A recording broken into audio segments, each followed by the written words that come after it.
Hey guys, welcome back to the channel. This is a story about what if Rinnegan Naruto refuses to help Konoha Sasuke bashing.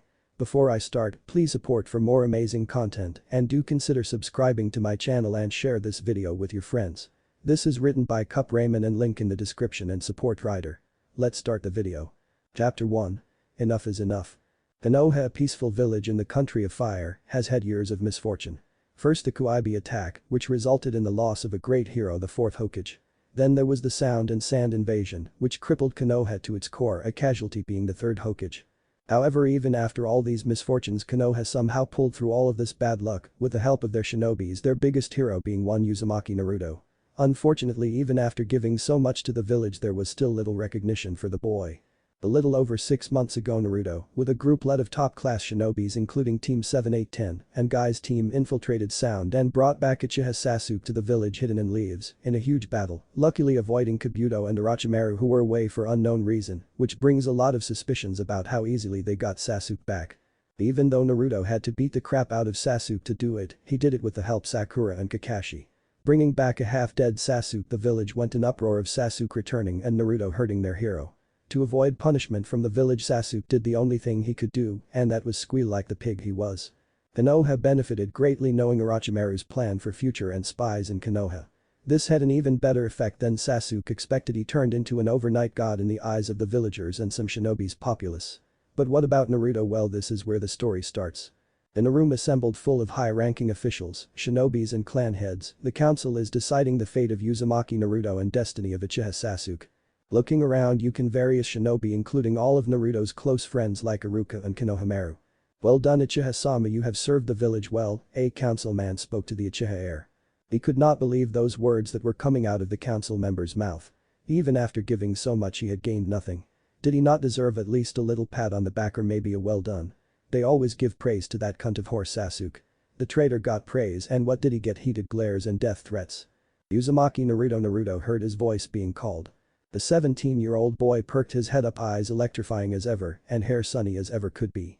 There was also no mistaking of the whisker marks, which seemed to have faded over time. Naruto no longer held the baby fat, which was undesirable to the female populace of Konoha despite the Kuaibi. Now there was a chiseled muscular jaw, thanks to the 3 years of training. Thankfully, Naruto's wardrobe changed thanks to Sakura and Kakashi constant pestering. Now Naruto wore a dark red-black shinobi jean, which was fitted with many pockets and place to keep scrolls. Naruto no longer wore the sandals, but had these black ninja issue shoes, which were imported from the country of Wave. They were like normal shoes, but with no lace and the front not being too big. Apparently they were the latest craze for being durable. Also, they were made out of a special material, which molded to your foot, making sure it would not come off. Of course, you have to get the right size. Naruto's top changed as well, having a tight-fitting t-shirt with a thin dark red-black jacket, which could be buttoned up. Naruto left opened. Of course, with all these changes, Naruto looked more appealing to the female population. However, Naruto's luck was either very good or very bad because of the Kuaibi women would avoid him like the plague, thinking he might give them some demon STD just by looking at him. A small smile found its way across Naruto's handsome face. Maybe, just maybe, was his lucky day. We have come here to decide your punishment, Naruto heard the councilman say in a bored tone. Naruto could not react, he just looked shocked. No shouts, no outburst, no nothing. Even before he could react further, the council had spoken. For endangering the lives of Konoha citizens by almost killing Uchiha Sasuke, you will not be able to attend Chunin exams. For that matter, you will not be able to reach the rank of Chunin. You will stay a genin for your whole shinobi career. Naruto let out a Mikoke. You will be barred to all special events and meetings and receive only D-rank missions. Okay, replied softly. You will also have to perform community service for your natural physical life. This time Naruto did not say anything, just bow his down even further if that was possible. This is absolutely outrageous. How can you do this to Naruto, replied a busty blonde with fire in her eyes. Naruto is one of the best shinobis around, growled a scared Chunin teacher. More cries of outrage were heard from Naruto's precious people, but the next one shocked him the most. Not surprisingly, Uchiha Sasuke did not do anything, he just smirked his arrogant smirk that he loved so much. How can you do this to a man who has given everything to this village, shouted a busty wide-eyed blue-haired beauty with rage. Hyuga Hinata's Byakugan activated, hands clenching with rage. Several people took a step back and Naruto couldn't help but smile at Hinata. She had changed from the shy weird girl into Konoha's most sexy female shinobi. No longer she wore clothes to hide her figure but wore provocative clothing to show her mouth-watering body. Naruto knew she changed ever since he came back with Jiraiya from his 3-year training trip. When he came back she was a changed girl. She was now a woman. He had heard from Kakashi-sensei she got special training from Kurenai-sensei and Anko-san. He knew the reason she wore such revealing clothes and had a different personality, one reason was Anko's influence. He knew that without a doubt, but the biggest reason was because of her role as Yonjutsu mistress. Everyone thought Sakura was really good with Yonjutsus. But that was until Hinata started to learn vast amounts of them and created her own. Armed with her powerful gentle fist style and Yonjutsus, she arguably one of the best jounins in Konoha. Jiraiya also said she was the type of girl you wouldn't want to stop having sex with. With that comment Naruto promptly pummeled his sensei for saying such perverted things about his friend. He heard Kiba say to a guy her hips don't lie. Whatever the fuck that meant, lol that damn song is in my head, it's on the radio every time, lol god I hate it. Hinata, Tsunade-sama, Iruka-sensei, guys it's okay really, I will take the punishment for hurting a fellow leaf shinobi. Please calm down for me, Naruto spoke in a soft voice. At those words all his friends sat down. It took a while for Hinata, Tsunade and Iruka to sit down eventually. Okay, Naruto thought he could deal with this entire thing. He kept repeating that he would do all of this and show who he really was, then they would recognize him and that would be a step closer to his ultimate dream of becoming Hokage. But it was the next sentence, which was not directed at him, destroyed everything inside of him and killed him inside. Uchiha Sasuke, for everything you have done and saving Konoha, we offer you the promise of becoming the 6th Hokage. Of course you have long way to go before you actually become Hokage, but we will groom you into becoming one by having personal senseis to teach everything. Do you accept? No, how could they, was the only thing running through Naruto's mind even after all he gave. All assembled shinobi looked shocked beyond recognition. Naruto's world crumbled before him. His dream given away in one sentence and by a group of superficial bastards. Again Naruto thought. Again that fucker had taken what he wanted, not what he yearned. It was that statement that Naruto's happy facade broke. Naruto looked up to look at Sasuke's face. To his surprise he is looking right back at him with that smirk on his face. That damn smirk again. No Sasuke, please don't do it. Uchiha Sasuke did not turn his face but stared straight at Naruto and replied, I accept. That was when Naruto broke inside, his whole being destroyed, his beliefs gone. Sasuke's smirk grew and his eyes brought an accomplished look. As he saw the dope break into millions of pieces. Brilliant, all I did was tell them about Orochimaru and the spies and they gave me an easy ride. I don't even need the gay snake anymore. I have learned everything I need to, all I have to do is train more and then I can kill that man, Sasuke schemed in his head. Plus they said they groomed me into becoming Hokage, that would defiantly bring me more power to kill Itachi. Also I am viewed as a god to the villagers, I can have any women I want, Sasuke thought. Contrary to popular belief, Sasuke was not gay, he was just biding his time until he could find a worthy woman to have sex with. So Sasuke's eyes traveled to Hinata. He did not remember her being this delectable, but it was worth the wait. I can apply the old Uchiha charm and she will bow down to him like the dirty whore she is, Sasuke thought evilly. That said woman was fuming with rage. How dare they take Naruto's dream from him? After all he's done, the wide-eyed shinobi replied while wearing a dark blue kimono with white flowers decorated around it, which unfortunately to her but fortunately to men, could not her large bust. Her hair flowing down to her back, reaching the middle of her back that still held the dark blue color. Everyone felt disgusted at the council and Sasuke for the Hokage position and Naruto's punishment. A pink-haired medic could be seen crying silent tears of sadness for her brother Naruto. Ever since Naruto came back he told Sakura that he had given up on that childish crush and now saw her as his sister. Even though she was by no means ugly, a lot of guys in Konoha would actually drool over her. To this Naruto would beat up anyone who so much as gave a wrong look to Sakura. Sakura replied kindly by smacking Naruto and giving him a hug as his big brother. Sakura could have been any happier to see Naruto so happy. All of Naruto's friends found out about Kuibi and what Naruto held. Every single one of them felt a huge guilt on them as they thought of all the bad things they had said and did to him. So when Naruto came back from his 3-year training, all his friends threw him a party for all the birthdays he missed. All of the Rookie 9 and Gase team appeared. Every one of guys gave him a pat on the back and shook his hand, saying they were sorry for the way he was treated. The girls pretty much did the same thing, except they all rushed to Naruto's side and hugged him while crying they were sorry and glad to have them back. Of course Jiraiya was there, and seeing the 4 young 16-year-old girls squeeze Naruto and said another one of his perverted comments, "Wow Naruto, you have only been here a day and you're already in a 5-way, he let a perverted giggle come out at the end. To this the angry 4 females wasted no time in destroying Jiraiya. By the end of the party Naruto was crying silently, profusely saying thank you.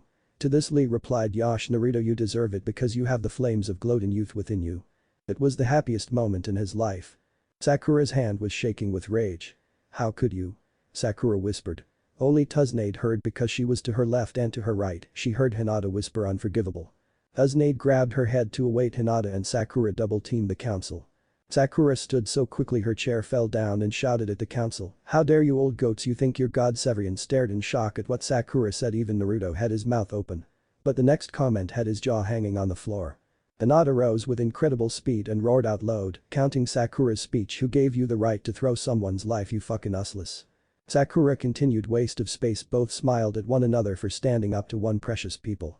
Tsunade had her head down with a small smile on her face. All the guys had visibly flinched in reaction to the screech Hinata and Sakura had produced. The councilmen and women had looks of rage upon themselves from those girls' verbal abuse. Sasuke looked impassive at the two girls. But deep down he was boiling with rage at how they defended the dope. One particular councilman had a look of pure rage. Hyuga Hiashi thought, how dare Hinata stand up for that demon. But before anyone else could say anything else, Naruto had stood up and said in a low voice devoid of any emotion. "Sakura-chan, Hinata-chan, please, enough, I am okay with this." Sakura looked at Naruto like he had grown 3 extra heads. Hinata blushed at Naruto calling her Hinata-chan. Even after all these years she still liked no loved Naruto with her entire soul, and him saying that made Hinata smile, even though she shouldn't be at the current situation. "It's okay, I am going," Naruto finished in a low voice. "What's up, dope, can't take defeat?" Sasuke asked arrogantly. Naruto, who was walking out of the room and towards the door, stopped, turned around and said with a hollow voice, "I am tired, Sasuke, tired of this village, tired of these people and this council." But that Naruto turned around and reached the door and said, "Tsunade-sama, I going to give my resignation first thing tomorrow. I am leaving this place for good." With those words Naruto left an empty room with open mouths. Uzumaki Naruto, aged 17, had finally given up and let his mask fall for everyone to see and had given up on the village, the people, and most of all his dream. Chapter 2. It's a much easier to run. Everything was a blur to Naruto. His insides were burning with rage he had been suppressing for so long. That was the last straw, he said to himself. No more, I won't take it. Those fools took him over the edge by giving his dream away, the fuel that drove him to live. Naruto was walking at an incredible pace that he did not even notice the villagers' intense glares. As he reached towards his apartment, his hand were fumbling for the key to his apartment, even thought he only had one key. Because of the intense anger his hands were quivering. He kept fumbling for the key until he went into an blind rage and punched the door with pure hate, which did not move or break out. Naruto stared at the door, moving right into it. Naruto punched so hard the door had turned into what can only be described into sawdust. Naruto walked in, not caring. He just used his hidden Taijutsu form to open his door. Instead, calming himself down, he picked up a jug from his kitchen table and threw it against the wall, which of course into million pieces of glass, while panting for a breath of fresh air. He did not realize that he was on the floor sweating like a waterfall, even though he did not know how. Ahahaha, Naruto let out. He would have the last laugh in the end. The council and the entire village will regret not appreciating his skills while he was here. Now Naruto thought, I guess it's time for plan B. Even though Naruto knew this day was coming, he was glad he did it. In his mind he held no love for this village ever since the third Hokage died. As Naruto got up to start packing, he heard his name being called, "Naruto-kun." He turned around and found Hinata standing there with glare directed at me. I guess this was coming, but I am surprised it's Hinata of all people coming here. So this is it, huh? Packing up and going like a coward. Growled Hinata. Wow, is this really Hinata, the quiet, shy, stuttering little girl who used blush at everything? Now stood a 17-year-old girl who just called me a coward. Hahaha. Wow, I guess time really does change a person. Who am I kidding? I have changed so much as well, no longer that smiling boy. I almost wish I could go back to those times. You don't understand, Hinata. No one has ever understood who I really am, I replied back to Hinata in such a condescending way. Maybe if you let me in I would understand why you're doing this, Hinata softly replied. There was the Hinata I know, the soft-spoken girl who no one could ever hate. Hinata, you know the village will never change even if I have a small batch of people who acknowledge me, I answered back. Well, softly looking at her, showing that she was the small batch. Then I saw her simile, that beautiful smile. Wait, did I say beautiful? Nah, it's probably just the moment. Hey, the world is full of surprises and mysteries just waiting to be unlocked by me, I shouted in my normal happy exuberance. Wow, I thought to myself, Hinata just made me feel so much calmer by being here talking to me. But Naruto, what about your dream, your promises? Hinata said so desperately and then finished of softly, your Nindo. You told me you wanted to become Hokage no matter what. Your confidence gave strength and belief I could do anything. Now look, Naruto, I am this close to becoming clan head because of your support and your way of thinking. Hinata said these words with such vigor and belief. Damn, I never knew I gave so much hope. I sighed out. Hinata, I never said I was going to give up being cage crap, I already said too much.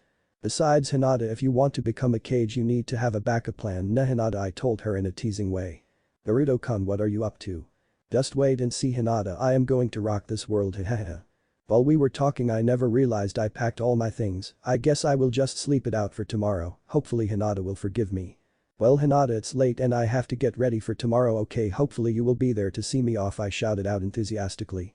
Of course Naruto-kun. Hinata got up and went towards the door or what remained of it and stopped. She did not turn around, instead she just said, whatever you do Naruto-kun, I believe in you. But those words she left making me feel incredible. Thank you Hinata, you were a great friend, I am sorry for I am doing. As I went to sleep I ripped off my bathroom door and stuck in my front entrance and put a few seals so no one could come. I looked up to the ceiling and one thought occurred in my head, I guess this is the end huh. With those dark thoughts I fell into a dreamless sleep. Was this effect of Hinata or was it something else? I walked towards the Hokage Tower with all my possessions and in my white duffel bag slung over my shoulder. I feel like a bummer Ronin. I guess it was better being a Ronin, but at least with a bum, you could not have a care in the world except how you were going to eat at night. It was weird, my heart started racing as I neared the door of Tsunade Bachan's office. I have never felt this nervous before in my entire life. Or was it fear? Was I afraid of what I was about to do? I hesitated outside the door, just standing there for 5 minutes. I knew this was it, there would be no turning back. Well Naruto, it's now or never, I whispered shakily to myself. It felt like it would take forever for my hand to reach the door. I knocked on it twice and heard her come in. I walked into the office with a big grin. I guess she did not like this that much because she had a deep frown on her youthful face and her eyes shone with pain. I guess this is it Naruto. Is there anything I can say which can make you stay? Tsunade questioned me with so much love. Damn, I thought it's going to be harder for me to go. Just seeing her and talking to Tsunade Bachan makes it that extra bit tougher to leave. Well maybe if you give unlimited supply of different kinds of ramen, maybe, I replied cheekily to break this thick tension. How funny. Please Naruto, don't do this, you can work it, I can help, I will do. Tsunade started rambling, I guess this is really hurting her. Please Tsunade Bachan, you and me both know there's nothing that can change my mind, I firmly said. I heard Tsunade sigh and bring her hands to her head. She did not even look at me when she spoke to me. Here are the papers, just sign where necessary, she spoke to me, defeated voice. I looked towards the desk and saw the papers there. The areas, which needed to be signed, were marked. I hastily signed my name and made sure everything was in order. I reached into my shirt to take out my necklace to give back to Tsunade Bachan. But before I could, Tsunade, who had been watching me, said to me. No Naruto, I won't take it back, just keep it as a sign of my love, Tsunade told me in a motherly tone. How could I deny her request when she said it with such sincerity in her voice? I turned around and was going to go out the door. But not before I said something to Tsunade. Tsunade's head perked up and was looking at my back. I cannot thank you enough for what you have done for me. You will always hold a special place in my heart. So I thank you very much, Tsunade Bachan. If I had been looking at Tsunade I would have seen a torrent of silent tears streaming down her face. Well thanks Bachan for everything, I shouted back at her and walked out of the room. In Tsunade's thoughts all she kept thinking was how she loved the boy as her own son. Naruto, please forgive an old hag for what I am going to do, she wearily whispered to herself. She made a decision. She quickly got up and ran after Naruto while wiping her tears. Wait, Tsunade desperately shouted out. Naruto turned around and faced Tsunade. Let me at least walk you out. Naruto smiled warmly at Tsunade at her and replied back okay softly. As I neared the gate I saw a group of people there. All of them my friends. Wow guys, you're all here, I am so happy, even though this was probably not the best thing to say. I heard shouts from each one of them saying, please don't go and there's always another way. I silenced them with my hand, saying the exact thing I said to Tsunade. I took off my headband from my forehead. I looked at it for a moment and then slowly gave it back to Iruka-sensei. Dear Iruka-sensei, I won't be needing this anymore, I told Iruka. Iruka-sensei did not say anything as he took my headband and looked at. He just muttered my name with pain. Naruto, I am sorry Iruka-sensei, please forgive me.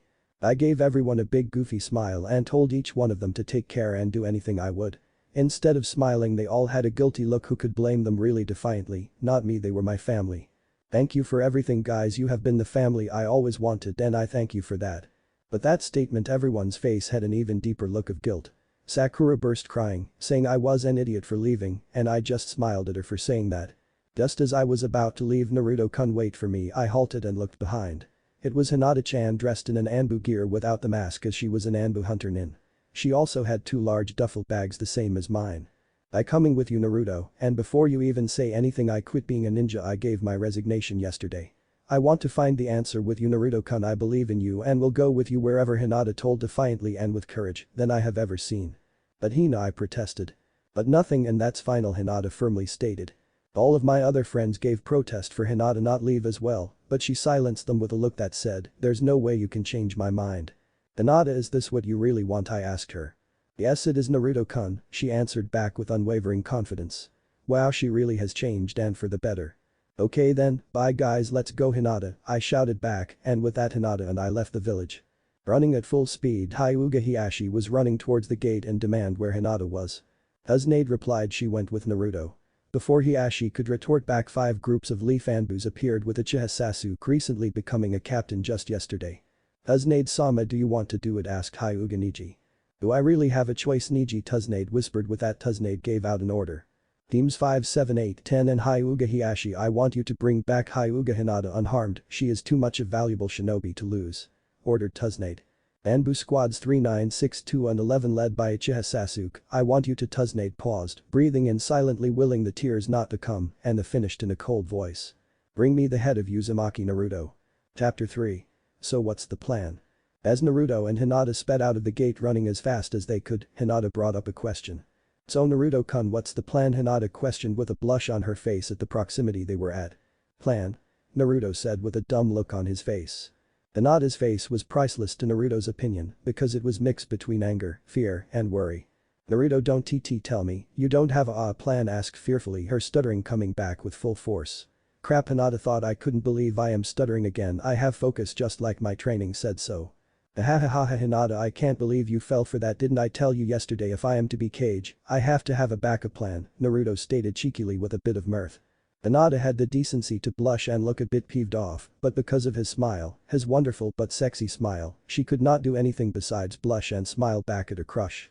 Naruto thought, wow, I can't believe she didn't shout. I know she has always been kind to me, but this. I am really glad she came along. She is great friend and she also has a sweet ass wit. Did I say that? Why am I saying that? Damn, I am turning into Iro Senin. Ahahaha, you have to admit Kit, she is one delicious female. Can you imagine her in bed? Hahaha. Damn you stupid fox, shut up and stop giving me dirty thoughts. They only he got reply was a deep laugh. Stupid fox, Naruto muttered to himself. What did you say? Naruto-kun, Hinata asked in her sweet seductive voice, completely oblivious to what effect it was having on him. Naruto was just looking at her angelic face, his eyes traveled to her pink lips, which were slightly moist from her talking. He could not help but think how it would feel to kiss her lips. Would it feel like silk? Also how it would feel if her lips were on his body, traveling down and enclosing around his. Damn, Naruto, stop. This is the sweet and kind Hinata. He is too pure to be tainted by you and she would never even consider a romantic relationship with you. Plus this is a serious situation, we could be killed. Okay Hinata, here's the plan. We need to run as fast as possible to a certain destination. It will only take us 5 minutes to get there, Naruto stated. I know you're the best when it comes to Jinjutsus, and your Taijutsu is really great, but I don't know about your speed Hinata and your stamina, so can you keep this pace up for 5 minutes? Questioned Naruto.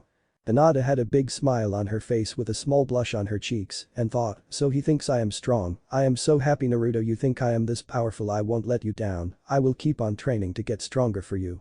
Don't worry Naruto-kun, I can keep up this pace for at least 20 minutes, replied Hinata confidently with a smile. You have changed Hinata, back in the old days you would have not said that, back then you had so little confidence it scared me, but now you talk without stuttering and stand up for people.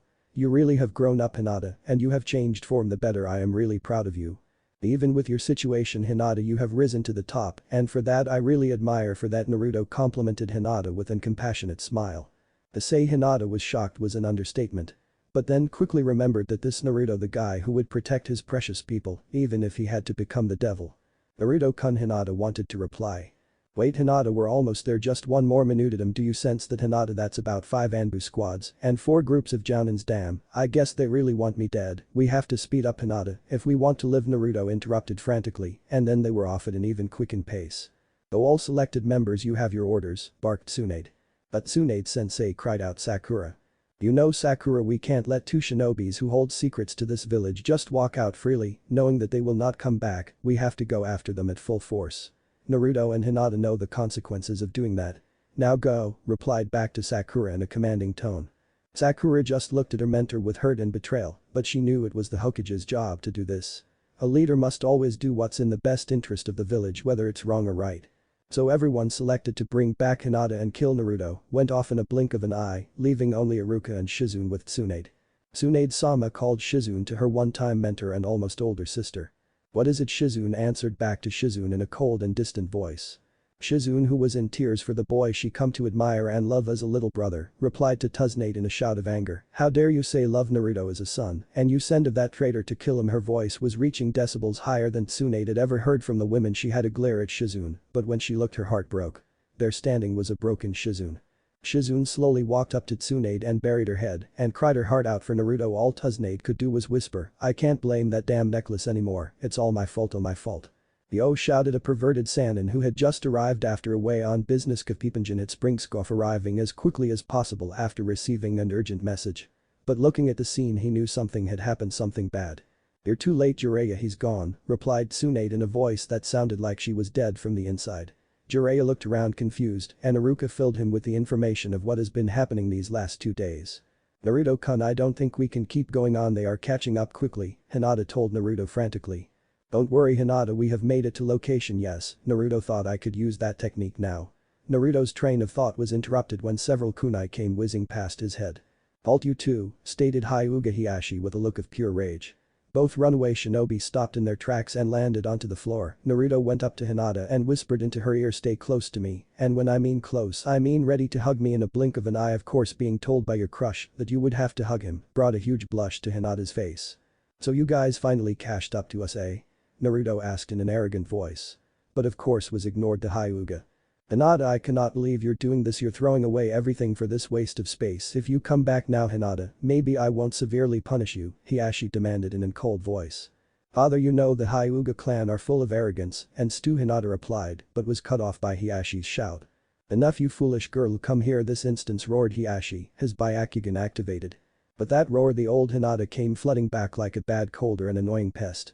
"BB but FFF father, I can't," quivered Hinata in a stutter, her bottom lip quivering.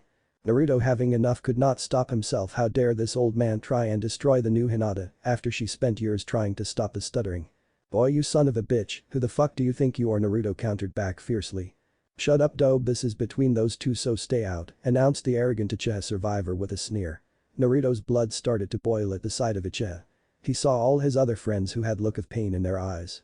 "Damn, Naruto thought I putting them through, then I won't drag this on too long then." But the next sentence froze Naruto in his step. "Hinata, come here this instant, you are to have a marriage that will strengthen the Hyuga, so don't throw away your foolish pride. This is for the clan. You are to marry Uchiha Sasuke." Naruto thought, crap, that's another thing Sasuke has taken away from me. But Naruto was not right whatsoever. Father, Hinata spoke with confidence in her voice, "Don't you dare in any way or form associate myself with that arrogant snake of man." Hinata finished off in a cold voice. Hiashi was livid, his hands forming fists so hard his knuckles were completely white and his jaw was clenching so hard you could hear his teeth grinding. It was the same reaction formed the Uchiha heir. In his thoughts all he was thinking was, how dare this slut reject, no woman can reject, even lesbians. Wow, talk about a superiority complex. "Come on Hina-chan, don't be like that, I am sure we will be happy together," Sasuke replied in a suave and seductive voice after taking of his mask and give his trademark smirk. Everyone was either too stunned to say anything or just disgusted by Sasuke. Sasuke thought, yes, that's it, just give her the old charm, then she will put it in your hand. Then I will be able to taste the sweet sexy being that is Hinata. Sasuke could not help but get a hard on by just looking at her, she was just perfection and innocent and all he wanted to do was taint her. Also it would another thing Sasuke took away from the dope. Hinata was now furious, how dare that arrogant bastard think he can seduce me, I will show him. Boy, Uchiha team, everyone's head turned towards Naruto but were shocked to see it was Hinata who said those words. "Don't you dare and try and seduce me, you self-righteous cunt, why you don't go home and cry in your bed, how you could defeat Itachi for the 3rd time." Sasuke's jaws clenching so hard people around were afraid he might just pop. "Enough," shouted an Anbu, "come with us quietly Hyuga-sama and step away from the traitor so we can cut his head off," declared the. Everyone in the forest clearing was shocked at the Anbu's straightforwardness. Naruto replied, "I like to see you try, that is if you can catch me," finished with a cocky grin. So that's the story in a nutshell. Jiraiya-sama. Iruka finished with a sigh and looked hung head in shame for not being able to stop Naruto. Tsunade turned towards Jiraiya with a look of pure defeat. "I am sorry Jiraiya, I could not stop him, he's just so headstrong and does think with his head," Tsunade said with a tremble voice. "Ahahaha," cackled Jiraiya manically as if that was the funniest thing in the world. "What the hell are you laughing at, Jiraiya, you think this a joke?"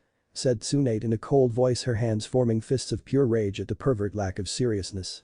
After Jiraiya had calmed down from his bout of laughter, Tsunade, do you have no trust in me or Naruto? I mean, come on Tsunade, what do you think me Naruto have been doing for 5 years, going around and having a great big sex orgy, said in Naruto-like voice.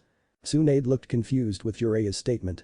Still don't understand Tsu-chan, well let me show you, said Jiraiya in a sing-song voice. Tsunade's reaction to be called Tsu-chan was not something Jiraiya wanted, so quickly demonstrated what he talking about. Jiraiya reached inside his pocket and retrieved a weird-looking, almost ornamental-looking kunai and started dangling it in front of Tsunade. Tsunade got a look of shock looking at the kunai and thought no way, but that shocked look turned into a full-blown smirk. Well you old pervert, you did alright, but tell me this, how's that going to save Naruto? Tsunade questioned. You're underestimating Naruto again, you think Naruto's going to take death sitting down, come on Tsunade, he's Konoha's #1 surprising ninja. Well I love to stay in chat, but Hinata-chan and I need to be off. Of course we love to hear the Hyuga Hiashi and Sasuke monologue, but me being the dope I don't have much of an attention span, said Naruto exasperated voice. Hinata, quickly put your arms around me, whispered Naruto urgently. Even though this was not the time to blush, how could she not when your one-time whispers into your voice sexily to hug? Who was she to refuse him when he asked her so nicely? So Hinata wrapped her arms around Naruto, her ample breasts pushing into Naruto's arms. Naruto willed himself not to blush and think of perverted thoughts. Well Kakashi-sensei, you were a great teacher, I hope we can meet in the future and have a good spar, also I hope bring back a flash from the past, said Naruto in a cheeky voice. Kakashi brought his headband up to reveal the Sharingan and gasped out in surprise. Looking at Naruto's chakra, Kakashi knew only one person who knew that technique. Naruto, that technique, and then realized hehehe. Well good luck Naruto and get me a nice present Naruto, Kakashi said while pulling down his headband. Naruto, we underestimated you again, be safe, it was a pleasure teaching you, said while pulling out an orange book and started to read. Everyone else looked on in confusion as to what Kakashi and Naruto were talking about. Sasuke exploded in anger from what Kakashi said and shouted. What the hell are you talking about? And finished off by saying, I am going kill that dope and slut. Everyone assembled were shocked to see Sasuke say something so horrendous to the Hyuga heir. Hidori shouted, Sasuke in rage, forming lightning in the palm of his hand and charged Naruto and Hinata with great speed. Sasuke, stop, everyone shouted except Kakashi. But before anyone could stop him, Sasuke ran at speed that seemed to surpass Lee and Guy. I scum, Sasuke roared, intending to shove his Chidori right through Naruto and Hinata. Naruto formed a hand seal and whispered, sorry Sasuke, but bye. And with that Naruto and Hinata disappeared. With Sasuke's hand going through nothing and with the speed he was going at, he tripped over himself and landed the Chidori into the ground, making him look like a complete. How did he escape? Sasuke shouted out everyone's thought. The real question is, where did he go? Kakashi said, which was also what was running through everyone's mind. Chapter 4. New Beginnings. Ah, shrieked a petrified Hinata as she fell. Hinata still had her eyes closed but felt no pain. So she slowly opened her eyes to find she was no longer in a forest but an endless field of grass. After a moment of checking she was okay, she looked up to find Naruto wore a sheepish face. I am sorry Hinata-chan, but I have never used the justice before with another, so I don't know what would happen. Naruto said embarrassingly. It's okay Naruto-kun, really, said Hinata in her cute voice with a smile. While Hinata was on the ground, Naruto could see her very lovely cleavage, which could not be covered by her Anbu uniform. Damn Hinata, do you know what effect you have on men, man? Just look at your body, that Anbu uniform should be out. Stop it Naruto, stop thinking these perverted thoughts. Naruto shook his head to stop these weird thoughts escalating even more. Naruto went and offered his hand to Hinata. Hinata, we should get a move on, we are at the Fire Country border just a bit further and we're okay. Hinata took Naruto's hand and hoisted herself up. Naruto-kun, how did we reach the border so quick? What technique did you use? It was really amazing, said Hinata to Naruto while he was picking up a strange kunai that seemed to be embedded into the ground. Upon closer inspection, Hinata found that it seemed to be wrapped in a special seal. Well Hinata, this is a very special jutsu. It's actually a S-class technique that Iro Senin. Braggingly said by Naruto. The name of this jutsu is Duration no Jutsu, Flying Thunder God technique, that is the technique Naruto used, explained Kakashi to the group of Jounins and Anbu. Wait a second Kakashi, that technique, it can't be. Yes, that technique is the fourth Hokage's prize technique, the jutsu who made the fourth famous and gave him the nickname as Konoha no Kairoi Senkim, the leaf's yellow flash. Stated Jiraiya in knowledgeable voice. Wait a second, if Naruto knew this jutsu that means he must have planned on leaving Konoha. Stated Tsunade in a shocked voice. What do you mean Hokage-sama? Asked a confused Iruka.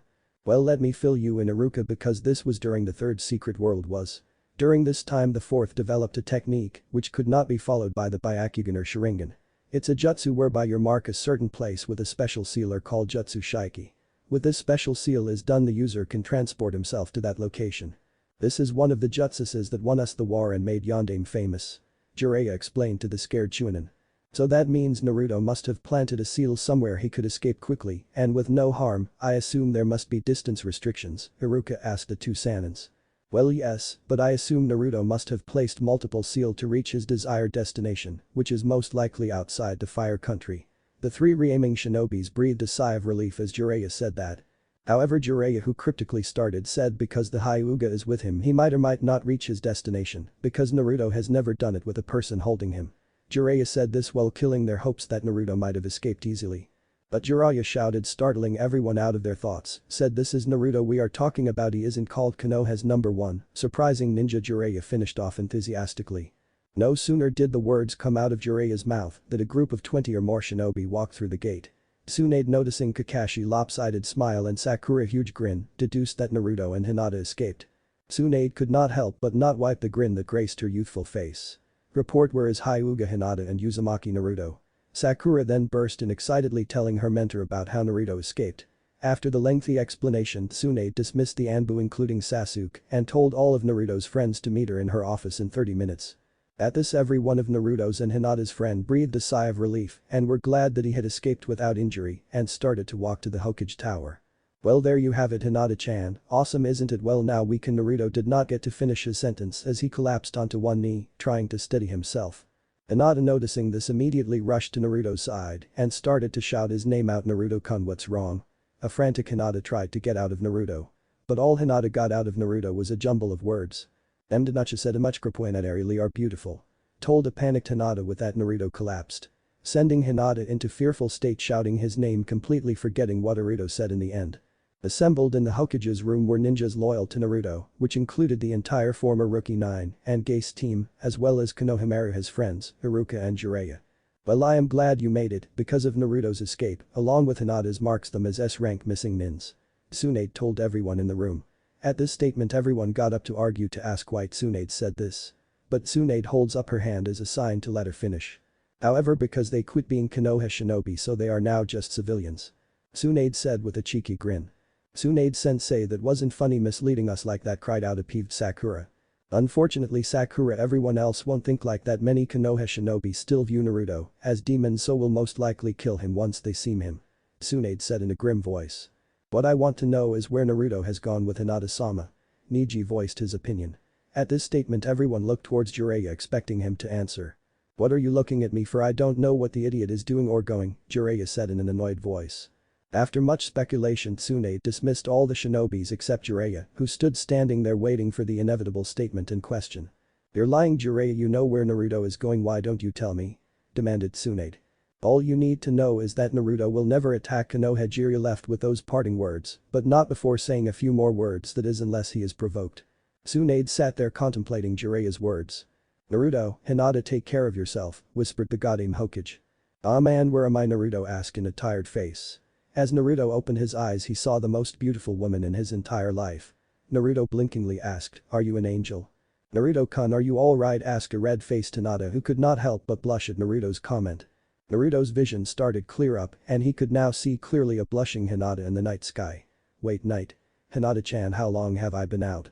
Asked an exhausted Naruto. Well Naruto-kun you have been out since morning, so I think about 10 hours give or take. Hinata said in a happy voice knowing that Naruto was alright.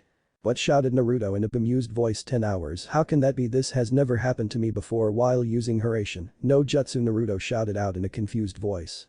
Well Naruto-kun you have suffered from chakra exhaustion, there could a number of reason one could be the distance we traveled or two could because you used the technique with me, Hinata replied with a blush thinking back to when they were hugging each other, if you call that hugging Hinata thought.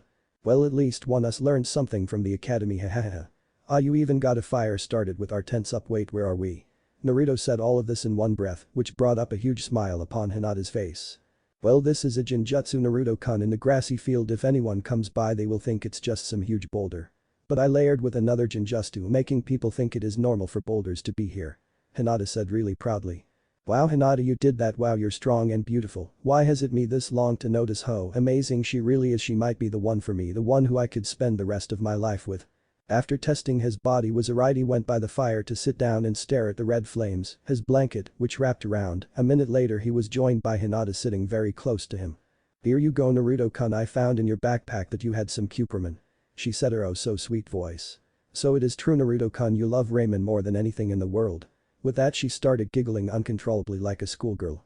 In any normal guy they would be slightly miffed, but Naruto knew this is how their relationship was, they would slightly poke fun at each other and laugh with each other or just smile. Ahahaha Hinata, you got me, I can't live without this stuff, thanks for making it for me, ah I see you made one for yourself, hehehe you cheeky minx, Naruto replied back with a smile on his face. Well Naruto-kun, giggle, you snooze, giggle, you, giggle, lose after that cheesy comment from Hinata. Both of them could not contain the laughter that was coming out of their mouths. This was how they spent their night under the stars, swapping stories, poke fun at one another, and try and find the constellation of the stars. Say Naruto-kun, where are we going, asked a curious Hinata. Well Hina-chan, it's a surprise, but I can tell you it's not some grand village or country. Tomorrow you will see where we are going, then you will understand. Replied Naruto in a teasing voice. Hinata, who accepted this answer knowing Naruto was stubborn as a mule and would not give up the answer. Also she had noticed Naruto calling her Hina-chan and Hinata-chan, she just wondered when or why Naruto had started to put a friendly suffix after her name. She wasn't complaining at all, if it were any other guy calling her Hina-chan, she would have verbally abused them like she did Sasuke. What had happened this morning would be Hinata's proudest moment for her, standing up to the traitor. But wait, Hinata thought, aren't I and Naruto-kun traitors? We have turned our backs on the country and village that raised us. Both Naruto and Hinata were lying side by side each other, so close that their bodies were touching, they did not even realize how close they were. Both of them turned their heads to face each other and staring at each other's eyes, both thinking how deep their eyes were. After a moment of staring at each other's eyes, they realized what they were doing and sprinted off in another direction to gathering their sleeping equipment and went to sleep. Naruto and Hinata were thinking the exact same thing about how wonderful each other was and how they wanted to protect each other. However, Hinata's thoughts drifted towards her most shameful display of weakness in front of her hero. Yes, Naruto was and is her hero, but her act of fear and weakness made Hinata kick herself. Damn, even now I can't stand up to my father, even now I still cower like a stupid little girl. Will I be able to even stand up to him? It doesn't matter anymore, I am stronger, and now I am away from that damn clan. I hope I can please Naruto. Wow, that sounded really dirty, hehehe. Hey Hinata-chan, aren't going to miss Konoha, our friends, your family, asked Naruto in a curious voice. Running through Naruto's head was that Hinata was loved in Konoha for being such strong shinobi and being from such a prestigious clan. No Naruto-kun, not my family, but definitely our friends, that for sure, Hinata said in a whisper. Naruto-kun does not know how much I hate my clan. Why won't you miss your family? I mean, I understand your dad, but what your sister or Niji, heck there must some else you are close to? Asked Naruto in a very concerned voice. How can I tell Naruto-kun how much I hate the Hyuga? He probably think I am that weird dark girl from the Chunin exams. Well Naruto-kun, the thing is I despise my clan to its core. All they ever want is some great shinobi to do their bidding so that they are the strongest clan. Ever since day one they had me train with my dad. But you see here Naruto-kun, I did not meet their expectations. Hinata let out in an exasperated voice. Naruto could tell Hinata was bottling up her emotions and feelings like he was. Is Hinata-chan like me, trying find acceptance in a group of people who won't ever give it? Hinata continued letting out her pent-up emotions. Well, you see Naruto, when Hanabi-chan was born, they thought they could find an heir in her, so my father threw me aside and focused more time with her. That made hate everyone in the clan, even Hanabi-chan, which was pretty stupid on my end. I wanted to give up Naruto-kun, but then I saw you. Naruto's head perked up at his name being called and looked towards Hinata's lying form. You made me believe in myself, Naruto-kun, your way of thinking made me think that I could become strong.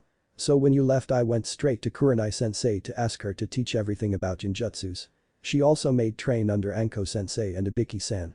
Wow, I did not know you trained under Ibiki. Naruto said in an amazed voice. Well yeah, I did, and started learn all these ninjutsus and started to make my own, and pretty much in 5 years I was on par with Kurenai-sensei. I also had training with Niji-ni-san. Hinata finished in a proud voice. So Hinata, even when you reached the rank of Anbu captain, they still did not accept you? Naruto asked in a confused way. Well Naruto-kun, they acknowledged my strength, but they were going to make me fight against Hanabi-chan to find who was worthy as clan head.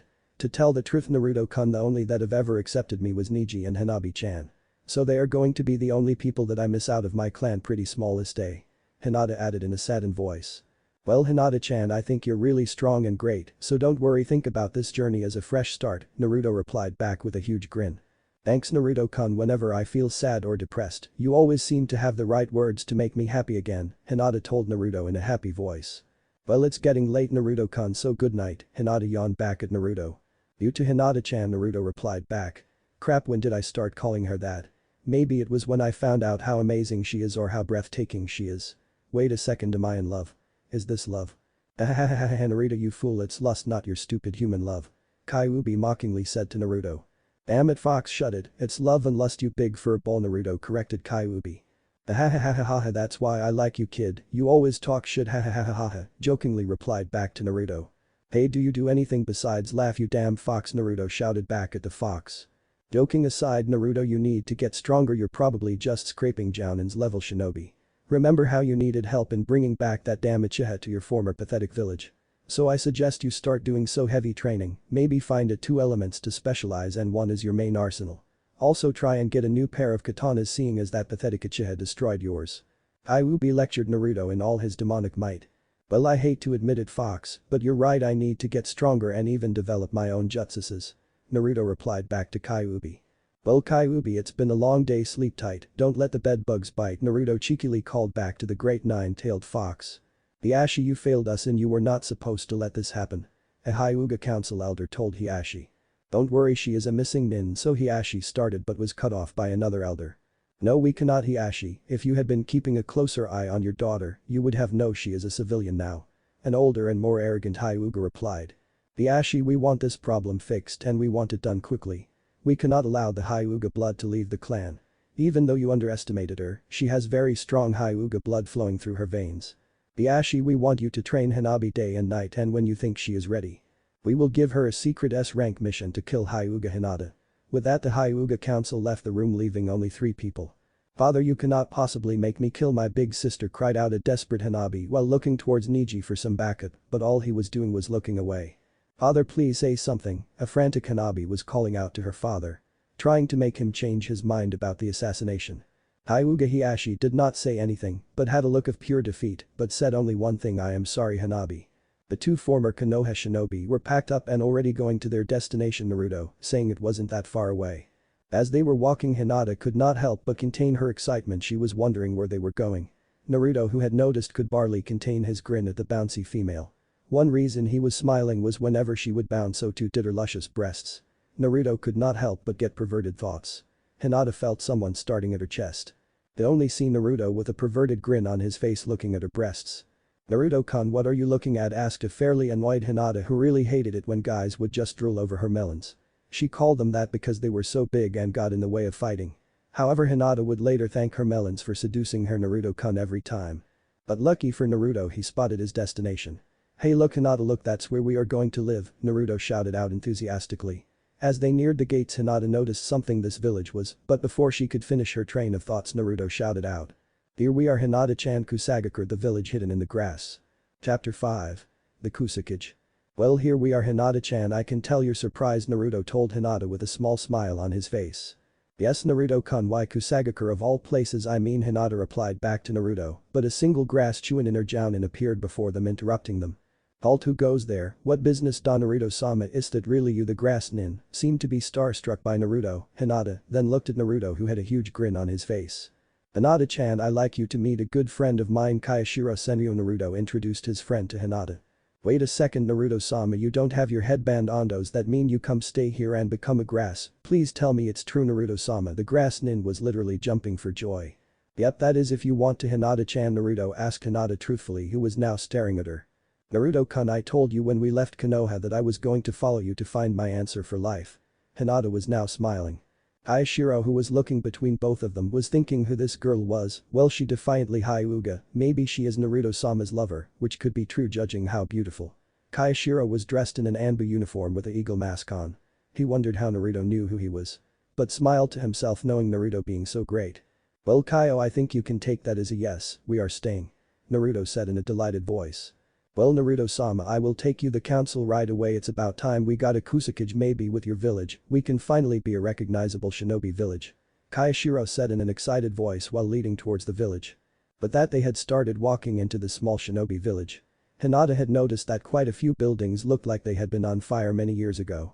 From what Hinata deduced, there seemed to have been a great battle here quite a few years ago. But what seemed to catch her eye was that all the villagers were awed by Naruto's presence and seemed to look at him as a hero. Naruto-kun, now I am really confused now, how do you know these people and why are they looking at you like you're their savior? Hinata asked in a confused manner, her head tilted to one side. Naruto found that absolutely sexy and just wanted to grab Hinata and have his way with her right there in the streets. Well, Hina-chan, that's thing I kind of am. Naruto said in a shy voice. Naruto though was thinking, when did he start calling her Hina-chan, even he really liked it. It was at that moment that Naruto knew he was in love with her and wanted to spend the rest of his life with her. Well, I guess it all happened 3 years ago. Hiro-sennin and I were traveling through grass country because he wanted to do some research. Naruto explained this to Hinata. When he mentioned the research part, the Jounin Kai snorted into his. Anyways, like I was saying, as we stopped over in this village, it was in an even worse condition than it is now. Hinata-chan, you see, the grass had just come out of a civil war with most of the bloodthirsty clan and ninja were wiped out, as well as the whole council. Because it was recovering from such a heavy war with itself, grass forces were literally half capacity, and most of the dead nins were from either powerful clans or were Anbu. Also, to top it all off, the leader of this village ran away to Cloud, hiding the village jutsuses and artifacts. Naruto explained in an educated manner, almost sounding like a Ruka lecture the academy students.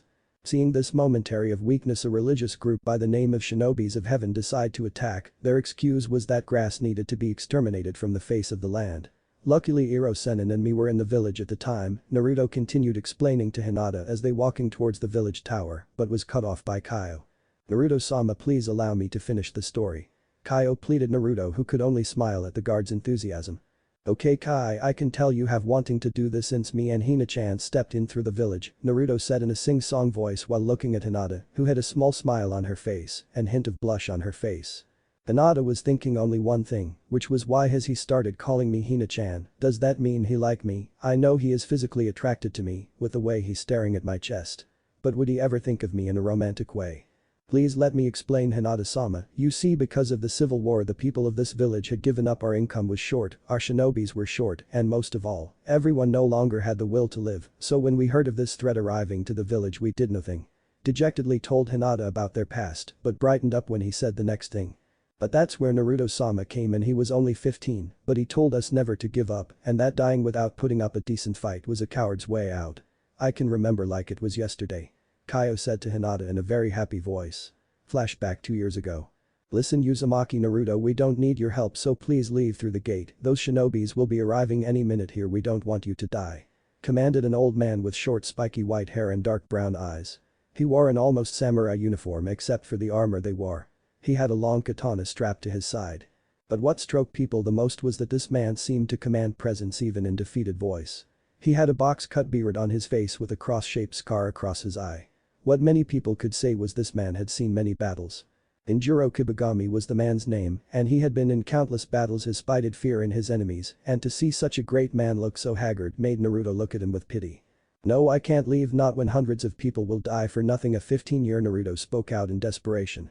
Listen Uzumaki, Naruto, we have been through so much, we cannot take this anymore, it's just best for us to die. You wouldn't know what it's like to live a harsh life. The aged shinobi samurai spoke to Naruto in a cold voice. This pissed Naruto of the most. How dare that old bastard say that to him? Well, I going to give him a piece of my mind. Hey now listen here. Naruto, let's just go, okay? There's nothing here worth saving anyway, Jiraiya spoke in a disgusted voice. For a man of Jinjuro's stature, Jiraiya was really disappointed in the aged fighter.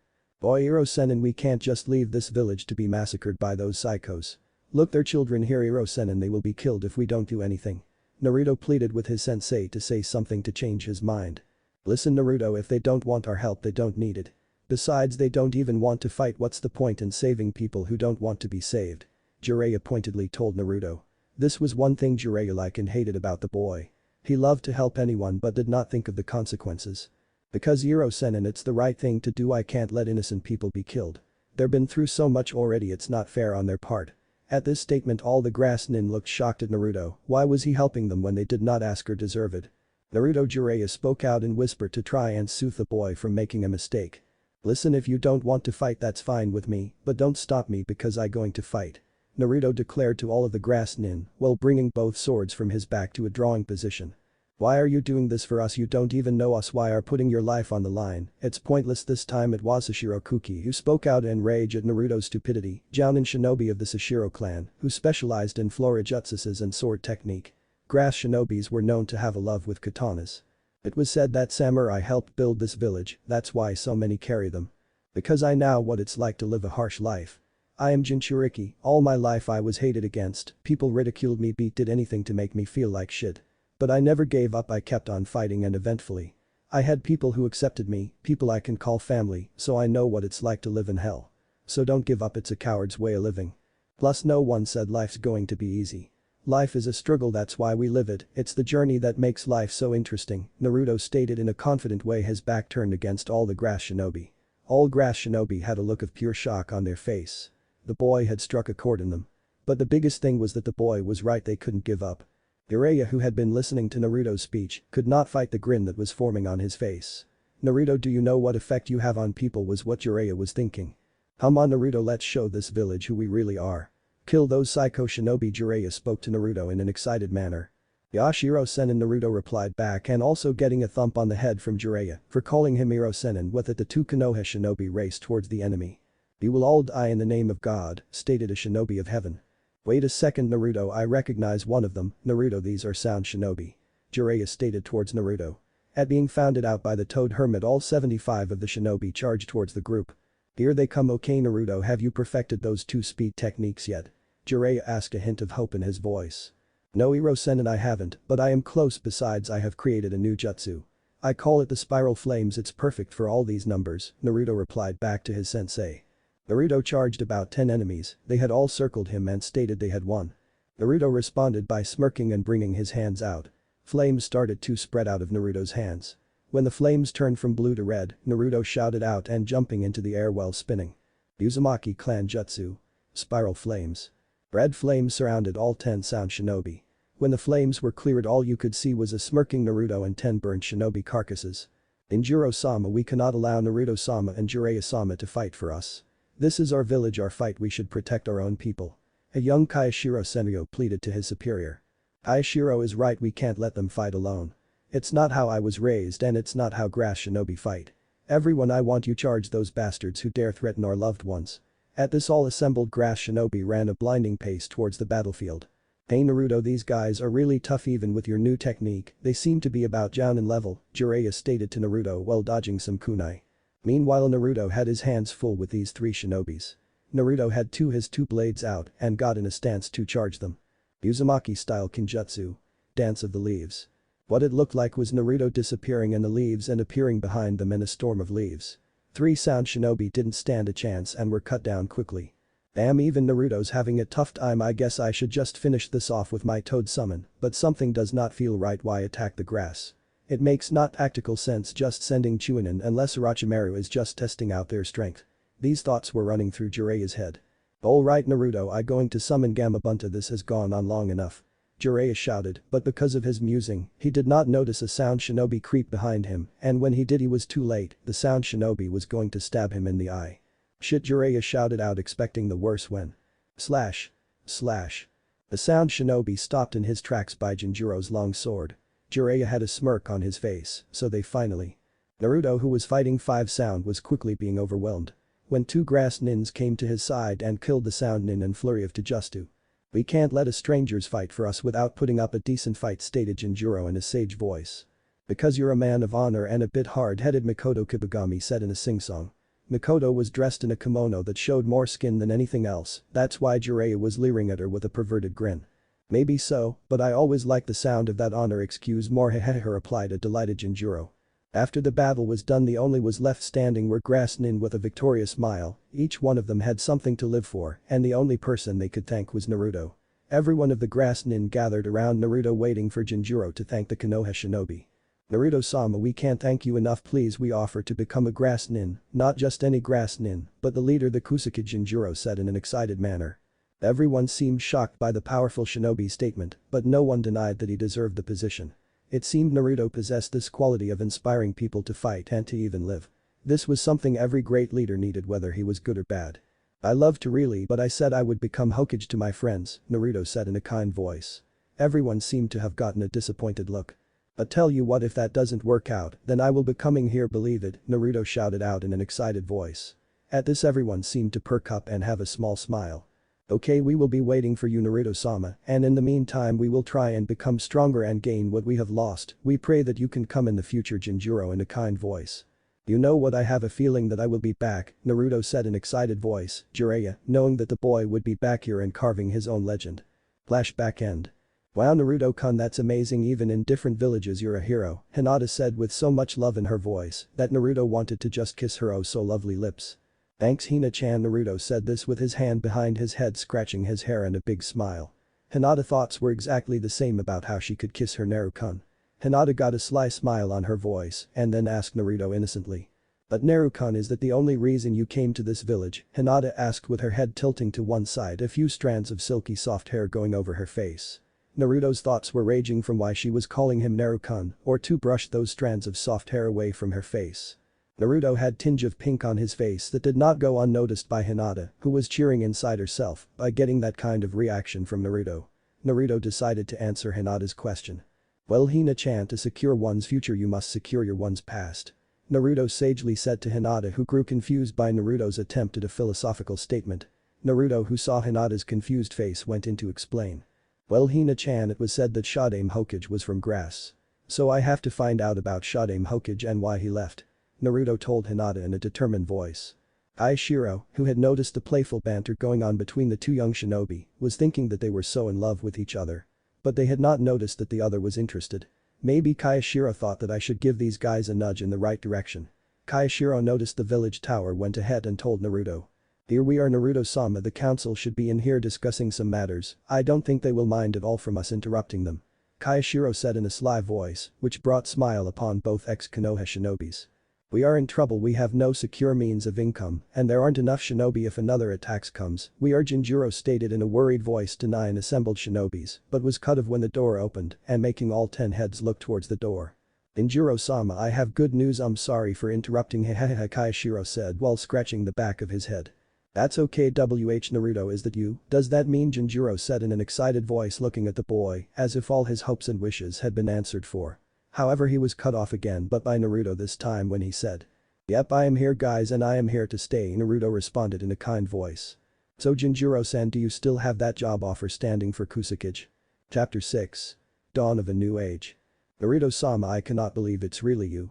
A young shinobi by the name of Makoto Kibagami called out eagerly. From the way she was looking at Naruto, it would seem she liked the blonde boy very much. Yep, it's really guys and I am here for Gudo crap, where are manners? Everyone, this is Hinata Hyuga, a very good friend of mine. Pointed out Naruto to his traveling companion. Wait a second, Naruto-sama, why are you here? I mean, you said you were going to become Hokage. Jinjuro questioned Naruto but knew straight away it was the wrong thing to say. As Naruto's appearance seemed sad and his happy attitude seemed to turn dark and depressing. I guess this question was going to come up one way or another. Why don't you all take a seat and I will explain what happened, Naruto said in a broken voice. Hinata, who had been watching Naruto's depressed state, just wanted to grab him and tell him she would be there for him forever. But doing that would be highly inappropriate and raise many unwanted questions. So Naruto and Hinata took turns telling their story about their escape and their dealings with the council.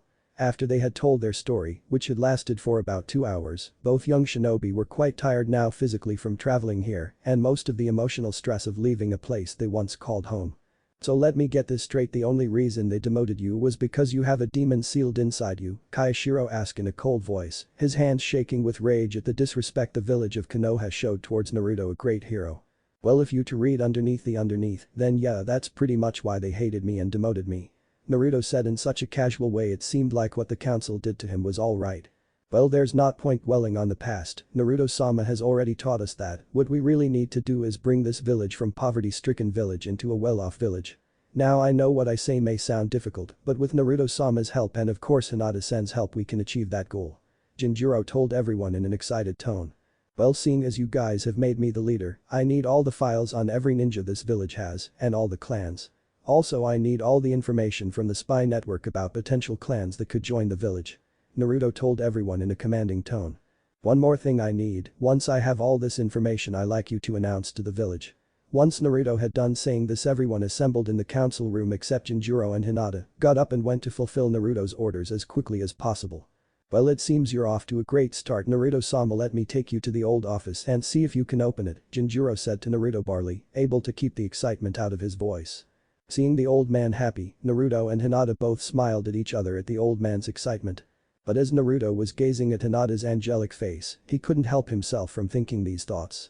Wow, Hina-chan has a really great smile. Why has it taken me this long to notice how wonderful she is? I have to tell her quickly how I feel. These feelings that are burning through me need to come out. I need to tell how much I love her. But what if she rejects me? Naruto, are you an idiot? No, don't answer that, it's a rhetorical question. Of course you're an idiot. Kyuubi asked in a mocking voice. Hey Fox, if you have nothing better to say besides I am an idiot, I suggest you shut your trap, Naruto replied in an annoyed tone. Listen Naruto, think about this while you're walking to that office. Why has this Hyuga babe come with you? One simple answer: she is in love with you. That's the only reason she would risk her life to even come with you, Kyuubi sagely told Naruto. Wait a second, I thought you didn't believe in love.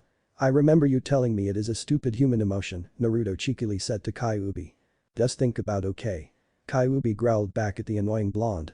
Naruto just stood there thinking, was Kyuubi really right? Does she really love me? But on the other side, Hinata was thinking the exact same thing. I have to tell Naruto-kun I can't lose him. After coming so far, I need to tell him how much I love him.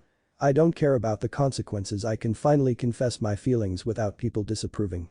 Jinjuro, who was looking between both young shinobi, was chuckling to himself and saying something about young love.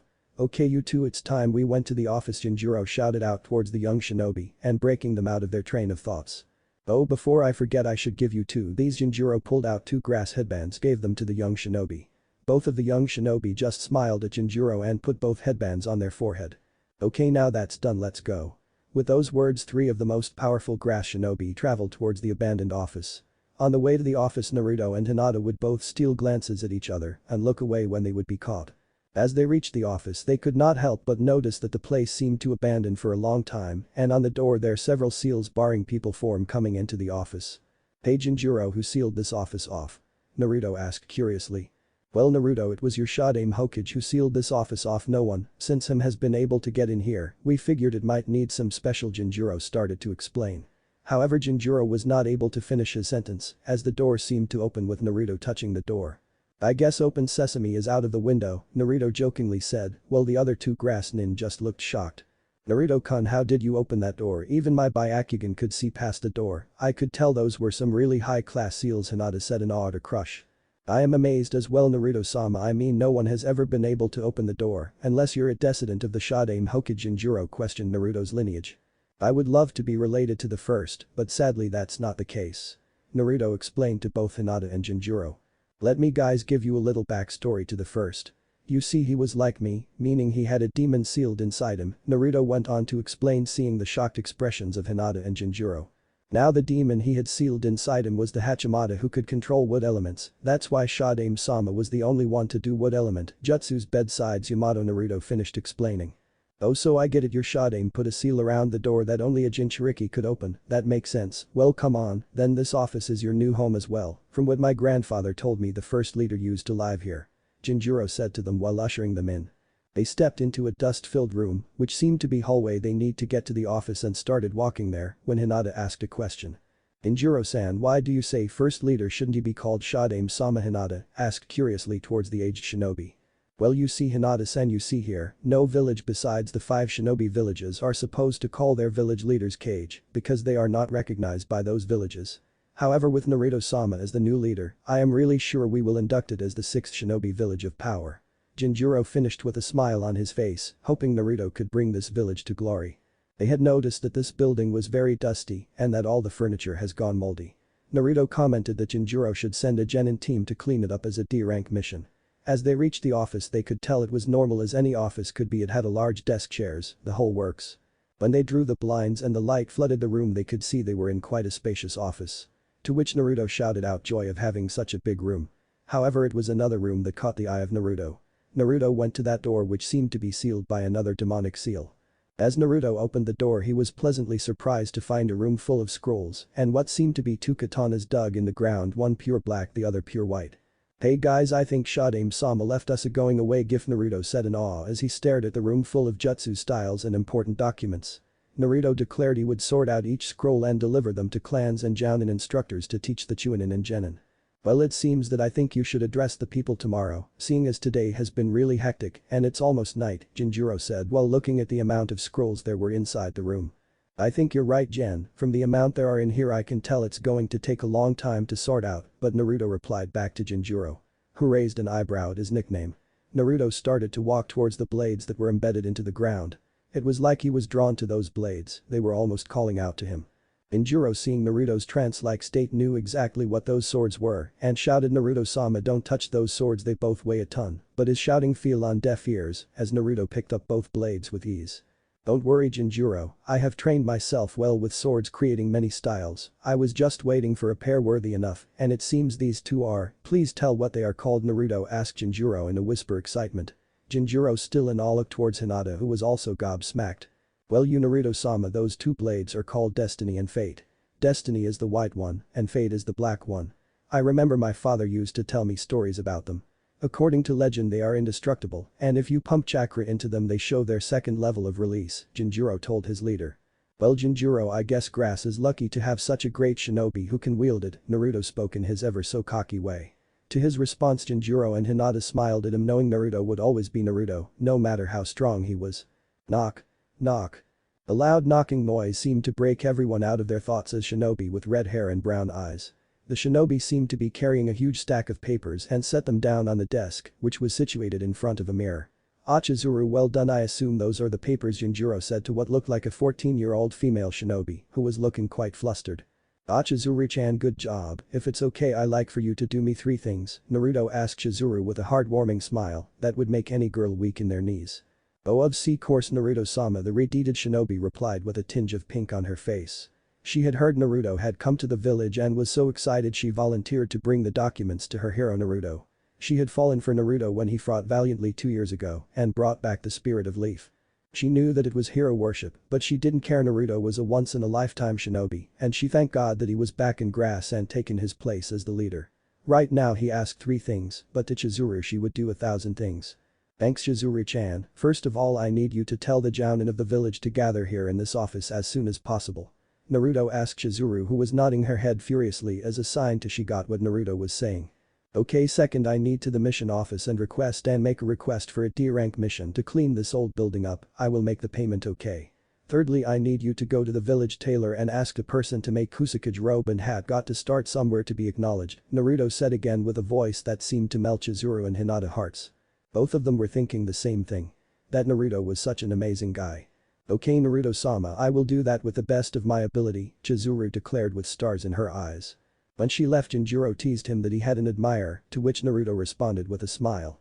1 hour later, Naruto looked at 15 jounins assembled around the new old office. According to his files, his village only had 15 jounins, 19 anbu, 20 chunins and 9 genins. Naruto looked very disturbed at the amount of shinobis this village had, even though some were very skilled. The clans of the village were either very small or not producing any shinobi at all. Well, there was a bright side, he did have a Senin level shinobi, even though all the big shinobi countries had at least 5, hell even Rain had 3. Naruto-sama, you look very worried, asked a blue-haired shinobi. Well, you see here, Naruto looked at his files to find his picture and name. Iji-san, I am looking at our village numbers and it worries me to see that our village force is, how to put it bluntly, very weak. Naruto told the assembled jounin, whom seemed to flinch at being called weak. But don't worry with me here, I am sure that we can make this village the strongest of the shinobi villages, Naruto consoled them. Now I know that this village has 2 missing nin that are a great threat, one is Zetsu of the Akatsuki and Shinasu Kibagami who left for the cloud, also hiding some of our valuable jutsus and treasures, Naruto stated clearly to the assembled jounin, who looked like they would kill their once honorable leader. Jinjuro just had a hurt look upon his face that his own flesh and blood would leave his own village in ruins. Don't worry about the stuff Shinasu Kibagami hid because he mostly likely buried them, so I will have Hina-chan find them with her freaky eyes, Naruto finished with a cheeky grin, knowing he had ticked off Hinata. Byakugan, Naruto-sama, Hinata said with a smile on her face and saying the sama part sarcastically. Hi, anyways we need to start to look for wandering clans and missing nins. No, I know all of you have reservations to allowing strangers and potential psychos into the village, but I will have a thorough examination done on all who want to join our village. Everyone assembled seemed pleased that Naruto was really trying his hardest to bring this village out of poverty. Okay, I have a couple of scrolls here for each of you, I have read each one of your files and decided these jutsus and styles work best for you. Everyone got up to take their respective scrolls and wait to be dismissed. When each jounin had their scrolls, Naruto dismissed them, leaving the Senin-level shinobi Jinjuro and Hinata in his office. Naruto wouldn't receive his robe until tomorrow when the tailor would be done with it was sitting in his normal clothes. Even though I am the leader of this village, I going to have to start doing S-rank mission to bring this village's economy back up, Naruto finished with a sigh. It was a good thing this country didn't have any ruling lord, seeing as they have already fled to a better country, Naruto thought to himself. Well, Naruto-sama, it's been a long day and I am sure you're both tired, so you can stay have dinner at my, no buts from you two, my wife and daughters make some killer ramen. Jinjuro knew Naruto couldn't resist ramen. He remembered 2 years ago that was all Naruto eat and shout when dinner time rolled around. Okay Jinjuro-san, we will have dinner at your place, but I need to talk to Naruto-kun alone if that's okay. Hinata asked Jinjuro, who just merely nodded and told them he would be waiting outside the office. Inside a room, a congregation of shinobi were sitting around discussing today's events. It seemed that their topic was raging from Hinata and Naruto. I heard that Naruto-sama had this beautiful woman travailing with him, a young chunin asked by the name of Kid towards the male jounin, who all nodded. One particular jounin, Hyo Ichiju, who was known to be notorious pervert, commented that she had a huge firm rack. This comment had mixed response from the shinobi assembled, with the men grinning lecherously and the women angry as hell, making them beat shit out of Hyo. "Do you think that Naruto-sama and Hinata-sama are lovers?" asked an Anbu-clad shinobi to the group. "Well, I think they are, with the way Naruto-sama and Hinata-sama were looking at each other, it would they are in love with each other," Chizuru replied back to the group of shinobi. "Well, of course Naruto-sama is Hinata-sama's lover, I mean how could you not love a babe like that?" Hyo told everyone with a perverted grin. "Well, you know they call her the Angel of Death for a reason. She is supposed to be one of the best ninjutsu user in the shinobi world," a bored-looking jounin said by the name of Gaisei Minakata. "Well, I don't think she is that good looking or great," a jealous-sounding Mikoto said towards the group, who just shouted back that she was jealous. After getting that response, she left the group saying she had have dinner with her family. Naruto looked at Hinata weirdly. What did she want to talk about was going through Naruto's mind. In Hinata's mind, she was currently trying to find the courage to tell her beloved Naruto how she really felt. When she heard Jinjuro-san say he had daughters, she knew that at least one of them looked at Naruto a little bit too friendly during the jounin meeting. She had to tell Naruto now, it was either now or never. Hinata took a deep breath and proceeded to blurt her feelings out. "Naruto-kun, you don't know how hard it is for me to say this." Hinata proceeded to tell Naruto her back against the man she loved. When Hinata said this, Naruto grew even more confused and concerned towards the women he loved. "You see Naruto-kun, I have always watched you from afar. You gave me strength when I felt weak and you gave hope when I felt hopeless. You are such a great guy, Naruto, you deserve so much, and seeing as how his village cherishes really warms my heart." Hinata let out a heartfelt confession to Naruto. Naruto could tell she was crying now as her shoulders were shaking. Naruto felt like he just wanted grab her and tell he would always be with her, but wanted her to finish. He slowly got up and forwards towards Hinata, waiting for her to finish.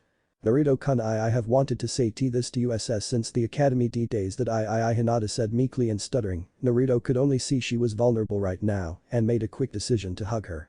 "I love you, Naruto-kun. I have loved you since the day I met you, and I can't keep these feelings inside me anymore." Naruto stopped in his tracks when Hinata confessed her feelings towards him. Naruto could have not been happier. Here was the girl he had recently fallen head over heels for. "Naruto-kun, I know that you could never love me, so I just wanted you to know because I can't keep bottling these," Hinata was saying in a rushed voice, but was not allowed to finish when Naruto pulled her around and attached his lips to hers. In Hinata's mind, this was not like anything she imagined her first kiss would be like, but it was with the person she fantasized about. Both the inexperienced shinobi were thinking that even though it was sloppy, it was just fantastic. Naruto wanting more deepened the kiss, making Hinata shut her eyes to enjoy the moment. Both young shinobi were reveling in the kiss, and Hinata, waiting for so long for Naruto to kiss her, stuck her tongue through Naruto's lips. Naruto, shocked at Hinata's forwardness, just happily obliged, sending out his tongue. Naruto moved his hand from Hinata's soft cheeks and her silky smooth hair to cup her round and perfectly delectable ass and gave it a squeeze. Hinata, who was raking her fingers through Naruto's golden locks, moaned into Naruto's mouth when he squeezed her rump. For what seemed like an eternity, both young shinobi dislodged their lips and looked at each other's eyes. "Hinata-chan, I am not good at giving heartfelt speech like you did, but I will say that I am in love with you and that you're the one woman I want to spend the rest of my life with." Naruto confessed sincerely. It was weird when they were kissing, she tasted of something tasted so sweet he just wanted to kiss her again. Hina-chan, as much as I want to kiss you again, I think we need to go with Yinjiro. He might be a little pissed off that we are wasting his time." Naruto spoke embarrassingly to his beloved Hinata, who looked a bit guilty for leaving the kind old man outside in the freezing weather. Hinata could have not been happier. She was literally skipping towards Yunjiro's house at finally being able to confess her feelings and those feelings being returned. Yes, leaving Konoha was the best move she had ever done. She had been able to escape her family's grasp and now in a romantic relationship with Naruto. Yes, life couldn't be sweeter. Dinner was a lively event. The whole Kibagami clan welcomed Hinata and Naruto with open arms, well except Mikoto, who seemed a little miffed that Hinata was there. Judging from the look she was giving Naruto, Hinata knew she liked Naruto as much as she did. Well, too bad Hinata thought Naruto-kun is with me. She still couldn't believe the events that transpired this afternoon. However, it was one question that seemed to embarrass both young shinobi. Jinjiro's wife asked the two ex-Konoha nins if they were lovers, which made them blush and nod saying they were. It was the next comment which further embarrassed them. Well, you two make such a cute couple. Hinata could feel Mikoto dagger-like glare on her, but she didn't care. She had Naruto and that's all that mattered. The next 6 months was a hectic time for the village, with Naruto addressing the village that he was the new leader, which was met with shout of cheers from all the villagers. He then proceeded to try and entice wandering shinobi to the village by giving out invitations to clans to come and settle in the village. Naruto also installed a program into the village by trying to make more children join the academy and individually trying to find the area they were best at. However, all these programs required money, to which Naruto started taking on dangerous S-rank mission, much to Hinata's complaints. Hinata had found all the scrolls hidden by Shinosuke and what looked like a lot of gold and money. This influx of money made Naruto try and entice clan shinobi and even villages to come to grass. However, he was only able to get 2 clans and a couple of shinobis. One clan specialized in Raten Jutsu and the other was a runaway clan from the mist, which had a Kekai Genkai. It was the bloodline limit that surprised Naruto the most. It was the bloodline limit of Haku. But Naruto thought Haku's clan was destroyed, evidently some survived and banded together.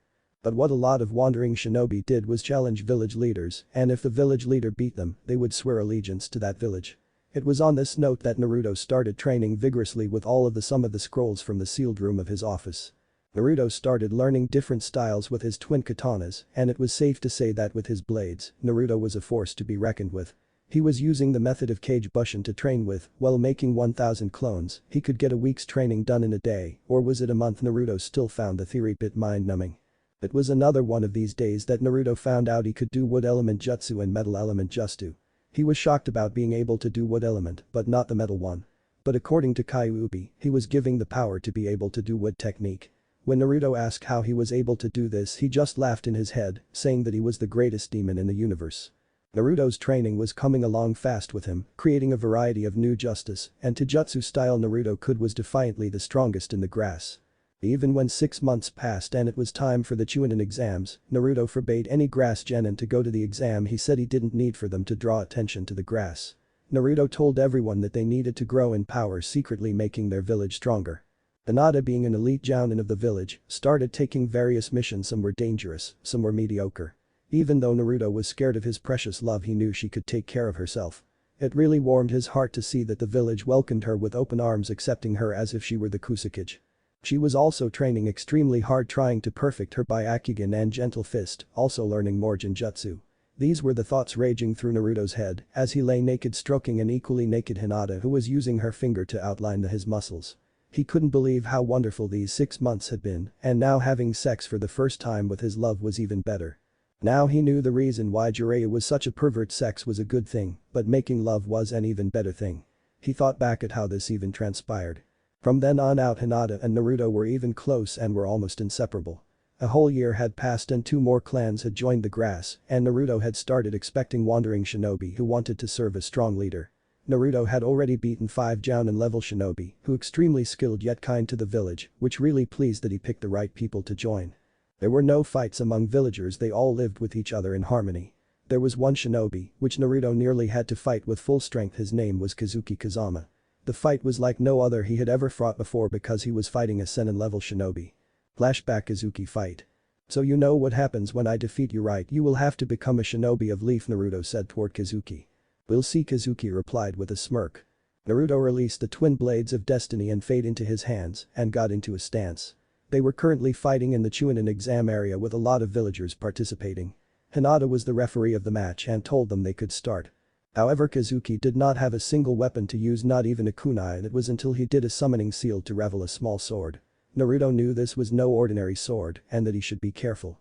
They both exchanged blow with their swords but knew the real fight was with jutsus. Naruto fought with Kazuki one-on-one with Taijutsu and found he used chakra-enhanced punch. Naruto met his punch with his hidden Taijutsu style, which could turn anything into dust. Both punches met, but Naruto's Taijutsu proved better as Kazuki went flying against the wall.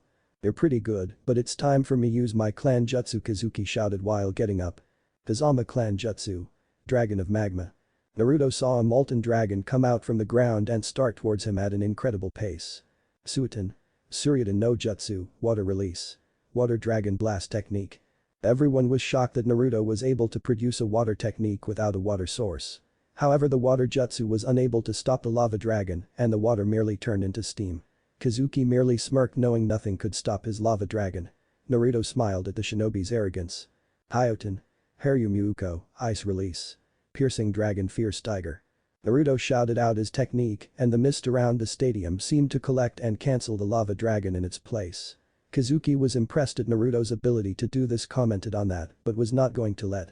"Naruto-san, your ability with water and ice techniques is amazing, however I am going to show you why the Kazama clan is the greatest with fire techniques," Kazuki declared to Naruto. As he was preparing the seal he knew what fire technique he was going to use and mimicked his movements and proceeded to shout out. Pain. Ryuken no Jutsu, Fire Style. Dragon Flame Jutsu. Both flame jutsu met each other, but you could tell why Kazuki was the single heir to the flame technique.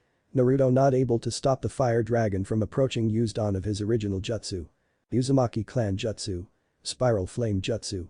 This stopped the flames in their track. Both shinobi now standing near each exchange blows with their weapons and fist. "You're really good, Naruto-san, but I am going to show you why I am the only one from my clan who can make lava techniques," Kazuki replied, sending out another flame dragon. Naruto's only response was to use his best element. Wind Style. Dragon Wind Jutsu. Naruto's wind dragon cut through his flame dragon to meet what seemed to be shields of lava. Kazama clan jutsu. Shield of Lava. "I like to tell you one thing, Naruto, no one has been able to get past my lava shield, no one has been able to penetrate my lava shield," Kazuki said with a cocky grin. "Well, I guess I will be the first one to break it," Naruto replied with an equally cocky grin. Kage Bunshin no Jutsu, Multiple Shadow Clone Technique. Naruto shouted out his favorite technique and Kazuki was surprised to see so many clones. Wind Style. Cyclone Cannon. From each of the clones' mouths came out a concentrated amount of wind hitting the lava shield. The real Naruto was waiting for an opening and when he saw it was at the top of the dome prepared his Rasengan and charged Kazuki and seemed to hit him. Kazuki, who was shocked that his shield was broken, just smirked knowing he would have to do this. Kazama clan jutsu. Hellfire Blaze. The whole area was lit up in flames and every clone was destroyed. Naruto, who in the air was luck wide to avoid it. When he landed on the floor he looked at Kazuki, who seemed to be on fire. "You're probably wondering what this is, well I will tell you my secret because you made me reveal my Kekai Genkai. You're also wondering that the Kazama clan doesn't have a bloodline limit. Well, this Kekai Genkai started off with me. As you can see, these flames are not ordinary flame. This is my chakra, which is completely composed of flames. You were a strong opponent, however I am just better," Kazuki explained to Naruto with an air of strength. Fire Body Flicker. Naruto's eyes grew wide at the sound of that jutsu and looked behind himself to find Kazuki punch him with flames surrounding his fist. Naruto, a master with the Shunshin no Jutsu, dodged his attack quickly and now was on the opposite side. He needed to finish this quick, so he brought out his special kunai and threw it towards Kazuki and shouted out two jutsus. Gyuden.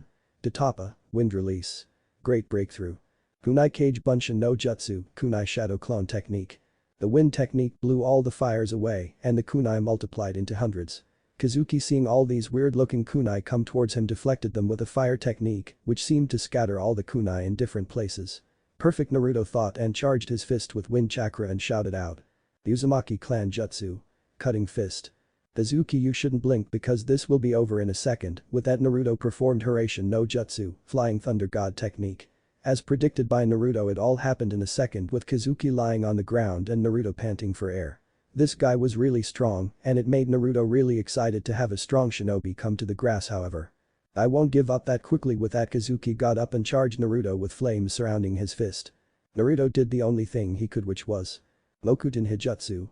Jukai Koten, Wood Release Secret Technique. Birth of Dense Woodland. The wood that sprouted from the ground surrounded Kazuki, wrapping around him and almost choking him. Kazuki knew he was no match for the Kusakage and said he gave up, telling Naruto he was his better. Naruto knew Kazuki was really strong and was finding something worth fighting for. He would make a great addition to grass, plus he seemed like a real nice guy. Well, no problems anyways, I like this village, plus our referee is so beautiful. Tell me, White Flower, would you go on a date with a stud like me? Kazuki grinned, trying to muster the sexist grin in the world. Sorry Kazuki-san, but I already have a boyfriend, Hinata replied back to Kazuki, feeling very flattered at the attention given by Kazuki. What, who's the pansy you are dating? I will pound him into next century and show you why I am such a stud, Kazuki said with teeth sparkling grin. Hinata merely pointed towards Naruto, who had a smug look on his. Kazuki looked towards Naruto and burst out laughing. The villagers and shinobi assembled started clapping at the display of power shown by their leader and the new addition to the grass village. Grass was prospering really well. Naruto had allowed Grass Nin to participate in the Chunin exam that was coming up. But there was always a saying, there's a calm before the storm. It was on this day that would shape Grass's history forever. Naruto and the council were in his office discussing about potential candidates for the Jounin selection when a 15-year-old shinobi by the name of Keed came in, frantically waving a pieces of paper and told them the news in a scared voice. Kusakajima, the hidden village of Rain, has declared war against us. Chapter 7. A Test of Heroes. In a dark room in the middle of grass, all that could be heard were grunts, moans and ragged breathing. The only other sound was flesh slapping against flesh at a fevered pace until Naruto-kun, a female shinobi, shouted into the room and collapsed against her partner. Now all that could be heard was ragged breathing. Naruto-kun, are you okay? I mean, you are not usually this aggressive, is it because of the news today? Hinata asked in her sweet melodic voice, looking at Naruto with a cute smile. Naruto, who was breathing hard, looked down at his girlfriend's sexy gaze and picked her up to kiss her soft lips. Hinata, knowing Naruto was really pissed off, just Naruto pour his worries into her. Sorry Hina-chan, but it's just that I didn't think we would be at war so early. I knew they were going to strike, but this early, they must really see us as a threat, Naruto said with a sigh. Hinata, who was stroking Naruto, told him to get up so she could massage his back. Hinata knew that the leader shouldn't be stressed, so needed to unwind. Naruto felt Hinata's large breasts push him against his back and couldn't help but groan. Her small soft hands worked wonders on Naruto muscled back and front. I guess Hina-chan, when you steal a country's source of income they get mad. Also, when you seem to attract lots of shinobis they kind of pissed off. Naruto said while taking Hinata's goddess-like body into his lap and start French kissing her. Naruto had always been affectionate and loved to have sex with her, and Hinata couldn't complain. He was so damn good at making her feel good, who could resist her? Naruto-kun. Don't worry Naruto-kun, you will steer us out of this problem because I have faith in my hero. Hinata said in a sweet voice, making Naruto smile again. He went and kissed her again, sucking on her lower lip. Naruto was so busy kissing her he didn't realize they were making love again. Naruto knew that if anyone could help him through this turbulent time, it would be his wide-eyed angel. Naruto was looking over some papers and preparing for the oncoming assault from Rain.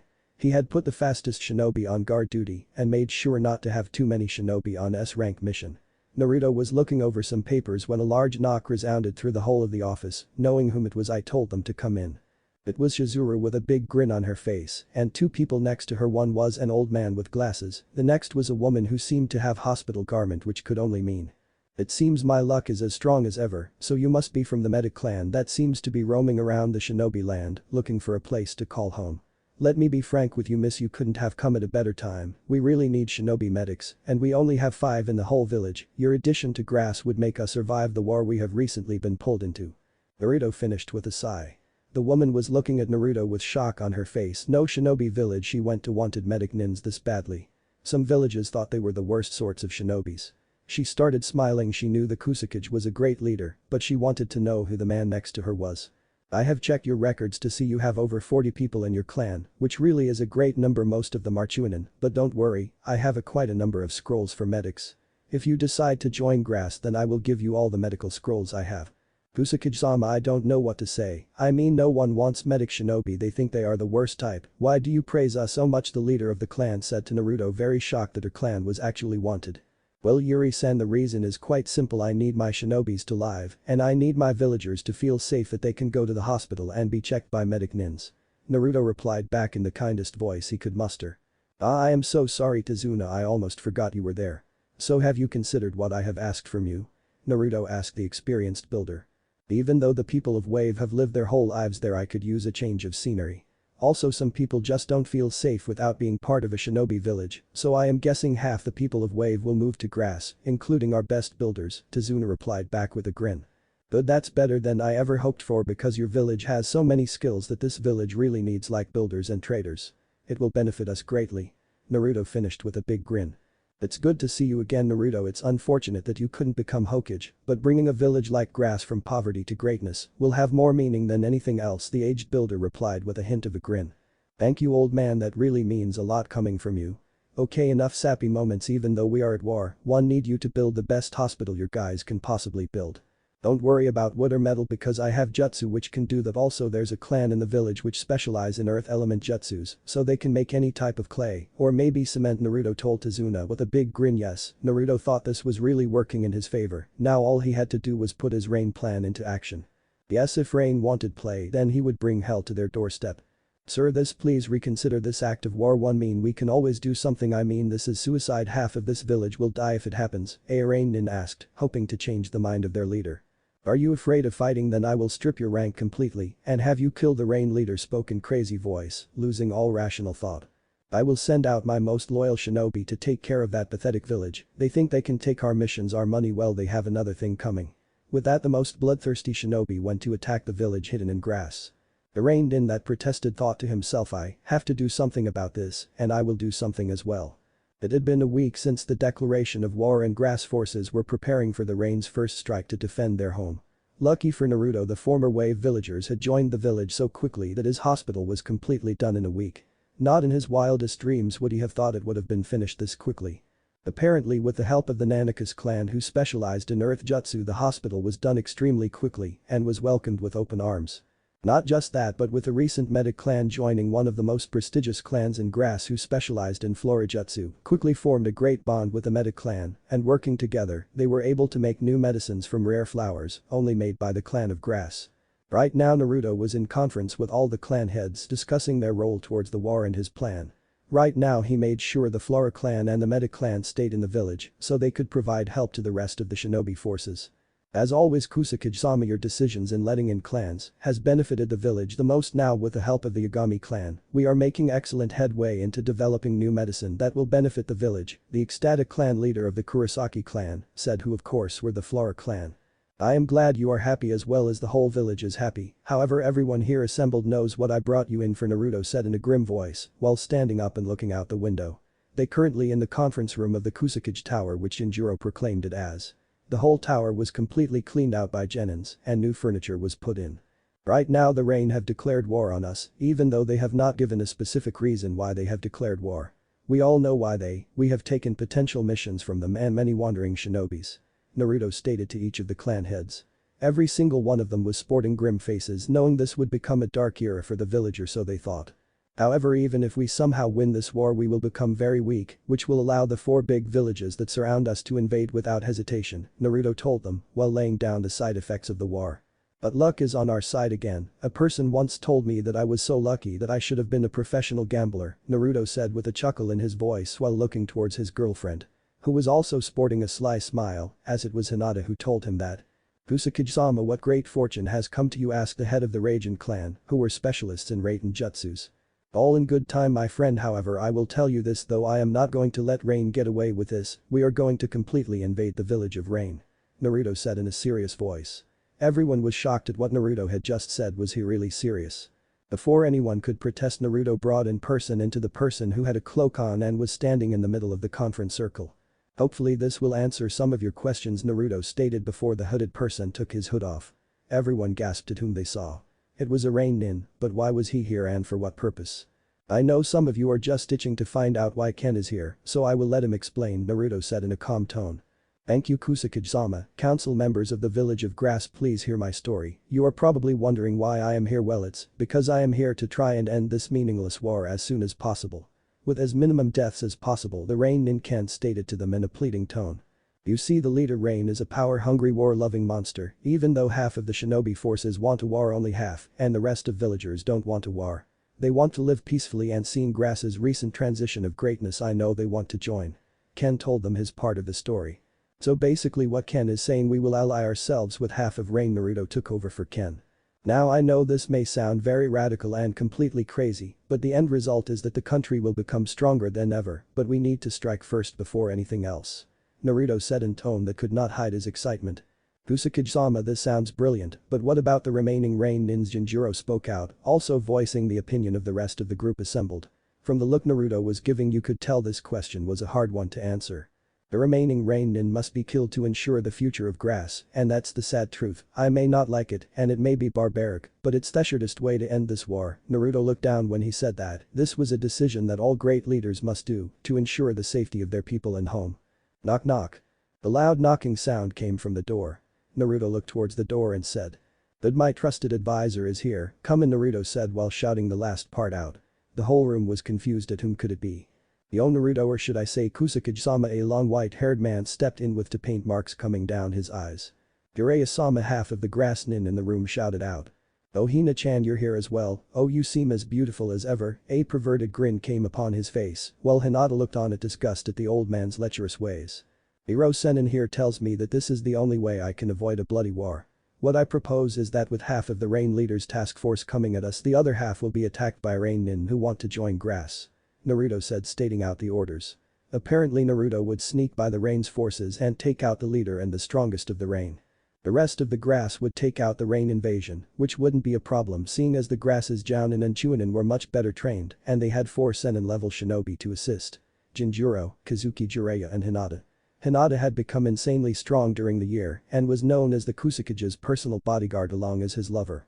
She was known to the people of Grass as Hinata Haim, or the Wide-Eyed Angel, according to her huge fan club in Grass. Many men in Grass sought her out even though they knew she was the Kusakage's girlfriend. After the meeting was said and done, all the clan heads left including Jiraiya, who said they would talk later. Naruto was left alone in a room with his girlfriend, who came up to him and gave him a hug and passionate kiss. Naruto, who had been dying to touch his girlfriend, moved his hands to cup her bum and give it a big squeeze while kissing her with as much passion as he could muster. Hinata loved when Naruto touched her ass, but she loved it when he gave it a squeeze. Most of all, Hinata loved Naruto. After they needed to catch their breath, Hinata looked at Naruto with lust-filled eyes and said, "I love you, Naru-kun." "I love you to Hina-chan," Naruto replied back. "Don't worry, Naru-kun, you're doing the right thing. This will benefit Grass greatly," Hinata soothingly said to her lover. Naruto felt at ease with Hinata's words. She always knew what to say and how to make him feel better. "Hina-chan, you're so amazing sometimes. I mean, what would I do without you?" Naruto stood before a group of grass shinobi. His words were inspiring and brought strength that couldn't be brought from 1,000 years of training. Naruto would be traveling fast, but not using her Amike no Jutsu, instead normal Shushin. As the grass nin waited for their leader to leave, they all gave him the best of luck, or in Hinata's case, a long passionate kiss. Naruto leapt and ran quickly to his destination, knowing failure was not an option. This was classified as a SS rank mission, only which could be performed by cage level shinobi. Meaning only Naruto could do this mission. Naruto's journey was long, but soon he arrived at the gates of mist where people who wanted to join grass let him in. "Kusakage-sama, the leader is in that tower, please be safe and good luck," the Rain Nin said towards Naruto, who looked thankful and ran quickly in the shadows. "Halt, who goes there?" Several Rain Nins stood before Naruto. Once they looked at Naruto's headband, they quickly drew their kunai and charged at him stupidly. Naruto drew the twin blades of destiny and fate. Uzumaki clan Kenjutsu. Twin dragon slash. The result was that the shinobi were left cut into 3 pieces and their body in flames. This technique was part of his dragon style. Naruto had perfected the use of his katana and was a dangerous opponent with the 2 most powerful swords in the world. Naruto quickly ran through the building once again to be stopped by a group of shinobi. This time the leader of Rain was standing in the middle with a big grin on his face. "So the great Kusakage comes here in my village, thinking he could kill me? How pathetic," the village leader said in a maniacal voice. "Phil the fool for stepping into this village." With that said by the crazed leader, all 20 of his guards ran towards Naruto, kunai drawn. "Perfect, I think it's time to use one of my new techniques. Uzumaki clan ninjutsu. Cyclone Fury." When Naruto uttered those words, he did an intricate number of hand seals, and the result was that a number concentrated cyclones appeared out of nowhere and ripped apart the guards. Only 5 were able to dodge the winds. The ones who got caught had their bodies ripped apart. Blood went flying everywhere as the cyclone finished destroying the Rain guards. Naruto, who saw the carnage of the jutsu, made a note to himself not use that in public. The remaining Rain guards were furious about the death of their comrades, so they combined water jutsus to kill Naruto. Suiton. Keihaden, water release. Pressure cannon. The concentrated amount of water came out of the 5 Rain guards and charged Naruto. Once their jutsu was done and the water cleared, they all thought they blew him to bits. "Have we destroyed his body so badly we can't even see it anymore?" a Rain Nin said to his companion. "I guess we killed him too quickly," the Rain Nin replied. "Killed who?" a voice said in front of them. They started shaking from seeing Naruto still alive. Naruto not allowing them to live used Shushin combined with his Kenjutsu move. Uzumaki clan Kenjutsu. Chakra destruction. What were left were bodies with numerous holes in them. Naruto's attack consisted on attacking all the vital chakra points on the body, in process killing the person off. The leader of Rain looked on in pure anger as Naruto was able to kill his most elite guards with little effort. But he saw a group of a Rain Nin coming behind Naruto, not just any Rain Nin, but some of the finest shinobi this village has ever produced. Hahaha, well Kusakage, your luck has finally run out, you see behind you are some of the finest shinobi in the Rain. The leader of the Rain spoke out arrogantly. Tension, everyone kill this fool for trying to assassinate your leader, the crazed spoke to his shinobi who stood their ground. However, Kenshin stood his ground and said. Nagao, we will not follow you anymore, your endless battles and meaningless wars have tried our patience, I will not have my son die because of your broken pride. We the remnants of Rain have sworn allegiance to the grass. Kenshin spoke in a calm voice, all the other shinobi behind him nodding to his statement. You fools, once I am done destroying this bastard for ruining the Rain you will all be executed and then the Rain will be the strongest, Gao said in a crazed voice and lacking any sense. You could tell that Gao was not there anymore and was mentally unstable. It was a wonder Rain wasn't already destroyed. I am Gao Kaigoku Hino Anakami the IV, no one will stand in my way, the insane leader spoke. It made sense now why he was in power. All the previous leaders of Rain had the same name, so the position was like royalty, it was passed down generation by generation. Naruto told the Rain Nin to gather all the villagers and go through the back entrance of the village for safety.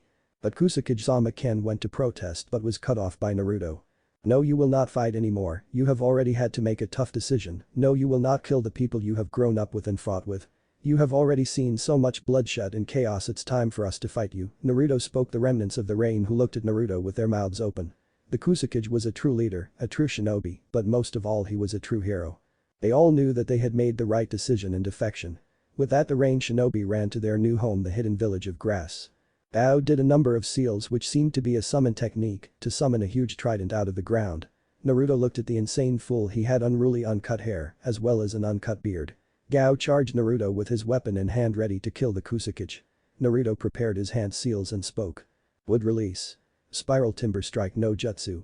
From the ground erupted a large spiral piece of wood that went charging towards Gao, who merely cut through the wood that came towards him in half. Naruto, who was not done, did another set of hand seals and spoke. Metal release. Black steel shuriken no jutsu. Out of the ground came out black shuriken and went flying towards Gao, who stopped running and brought his trident out and started spinning it at incredible pace. The shuriken that were flying towards him seemed to be sucked into the vacuum that Gao created. Gao smirked at the young shinobi foolishness and spoke. Hino Anakami clan Hijutsu. Vacuum wind return. The shuriken that were being sucked in by the vacuum were released back to Naruto at tremendous speed. Naruto knew those blades cut through anything, so did one jutsu, which would stop them. Suiten. Sujinheki, water release. Water encampment wall. A huge source of water encompassed Naruto, blocking the shuriken and stopping them from hitting him. When the water subsided, Naruto found that Gao was no longer in front of him. Behind you, Gao said, well, upper wind release. Dragon wind no jutsu. But that Naruto had a dragon of wind blow away the leader of Rain, pushing him against the wall. Naruto landed gracefully when he saw Gao launch an attack. Suiten. Suikoden no jutsu, water release. Water shark missile technique. Naruto, seeing the attack coming, quickly thought using a jutsu to counter, but got a better idea. Rasengan. Naruto formed a ball of compressed wind into his hand and charged the water attack, going right through to meet Gao's trident, which seemed to cancel each other out. Naruto flipped back and looked at Gao in surprise, he seemed to have this insane smirk on his face. Well done Kusakage-sama, you don't seem half bad, but let me tell you this, my trident is made out of the strongest metal in the world, don't you dare think you can beat me, Gao screamed out while charging Naruto. Pain. Kiryu-enden, fire release. Fire dragon flame bullet. Naruto shouted out while flames blew from his mouth straight towards Gao. Gao, like before, just seemed to blow away all the flames by spinning his trident. Naruto sighed to himself, he really didn't want to use his swords, but he had no choice. Naruto drew his twin blades of destiny and fate. I guess I have to release my blade's true form, Naruto thought to himself while pouring chakra into his sword. The result was that his blades completely changed form and were no longer simple katanas. They were now big blades with intricate design, seeming to have many designs. They each had 3 blue jewels embedded in them.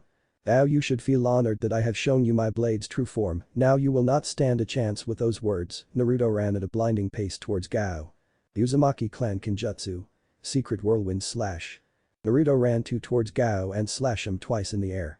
leaving 2 cuts on his chest that looked like an X. Naruto looked up to Gao and said he wasn't finished. Uzumaki clan Taijutsu. Corkscrew upper. Naruto jumped into the air and did rotating double kick with his head to the ground.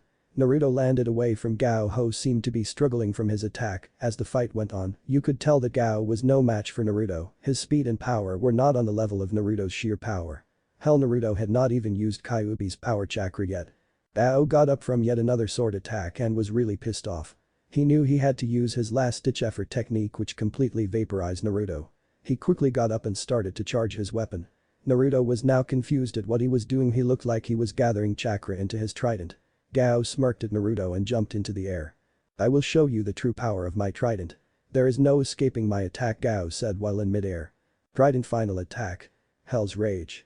Gao's trident seemed to a beam of chakra that went straight at Naruto. Naruto smirked to himself and sidestepped the beam and jumped upon the beam while running up to Gao. Gao, who in all his years never saw shinobi ever run up a pillar of chakra. This move was inescapable, but Naruto seemed to find a way. While Naruto was running, he gathered chakra into his sword to finish Gao off. Uzumaki clan Kenjutsu. Divine Fang Thrust. Naruto pierced through Gao's chest and threw him on the ground, where he lay struggling to stand and keep on fighting. However, he knew this fight was over. The blood that was seeping through his chest was too much. But being the stubborn old man he was, he charged Naruto again with all his might. Naruto sighed at the full stubborn nature. Naruto ran at the man doing hand seals with his swords, and out of nowhere cherry blossom petals appeared in the room. Naruto ran straight through Gao, having already done his attack. He merely just turned his head and whispered. Uzumaki clan Hijutsu. Twin cherry blossom slash. Gao's whole body seemed to erupt with cuts and blood flew out everywhere. He was standing barely on one leg. "No, the Rainus," Gao started saying. However, Naruto had enough of his sayings and turned around and burned his corpse with a fire jutsu while he screamed in agony. Heian. Kiryu Enden, fire release. Fire dragon flame bullet. Naruto looked at Gao's mangled body, knowing the demon was dead. Naruto walked over to Gao's body to make sure he was dead. He was dead as anyone could be, so he proceeded to walk outside before saying. "No, the grass is stronger," Naruto said before leaving. As Naruto was walking through the village of grass, he saw mangled bodies of dead shinobi, but no sign of life.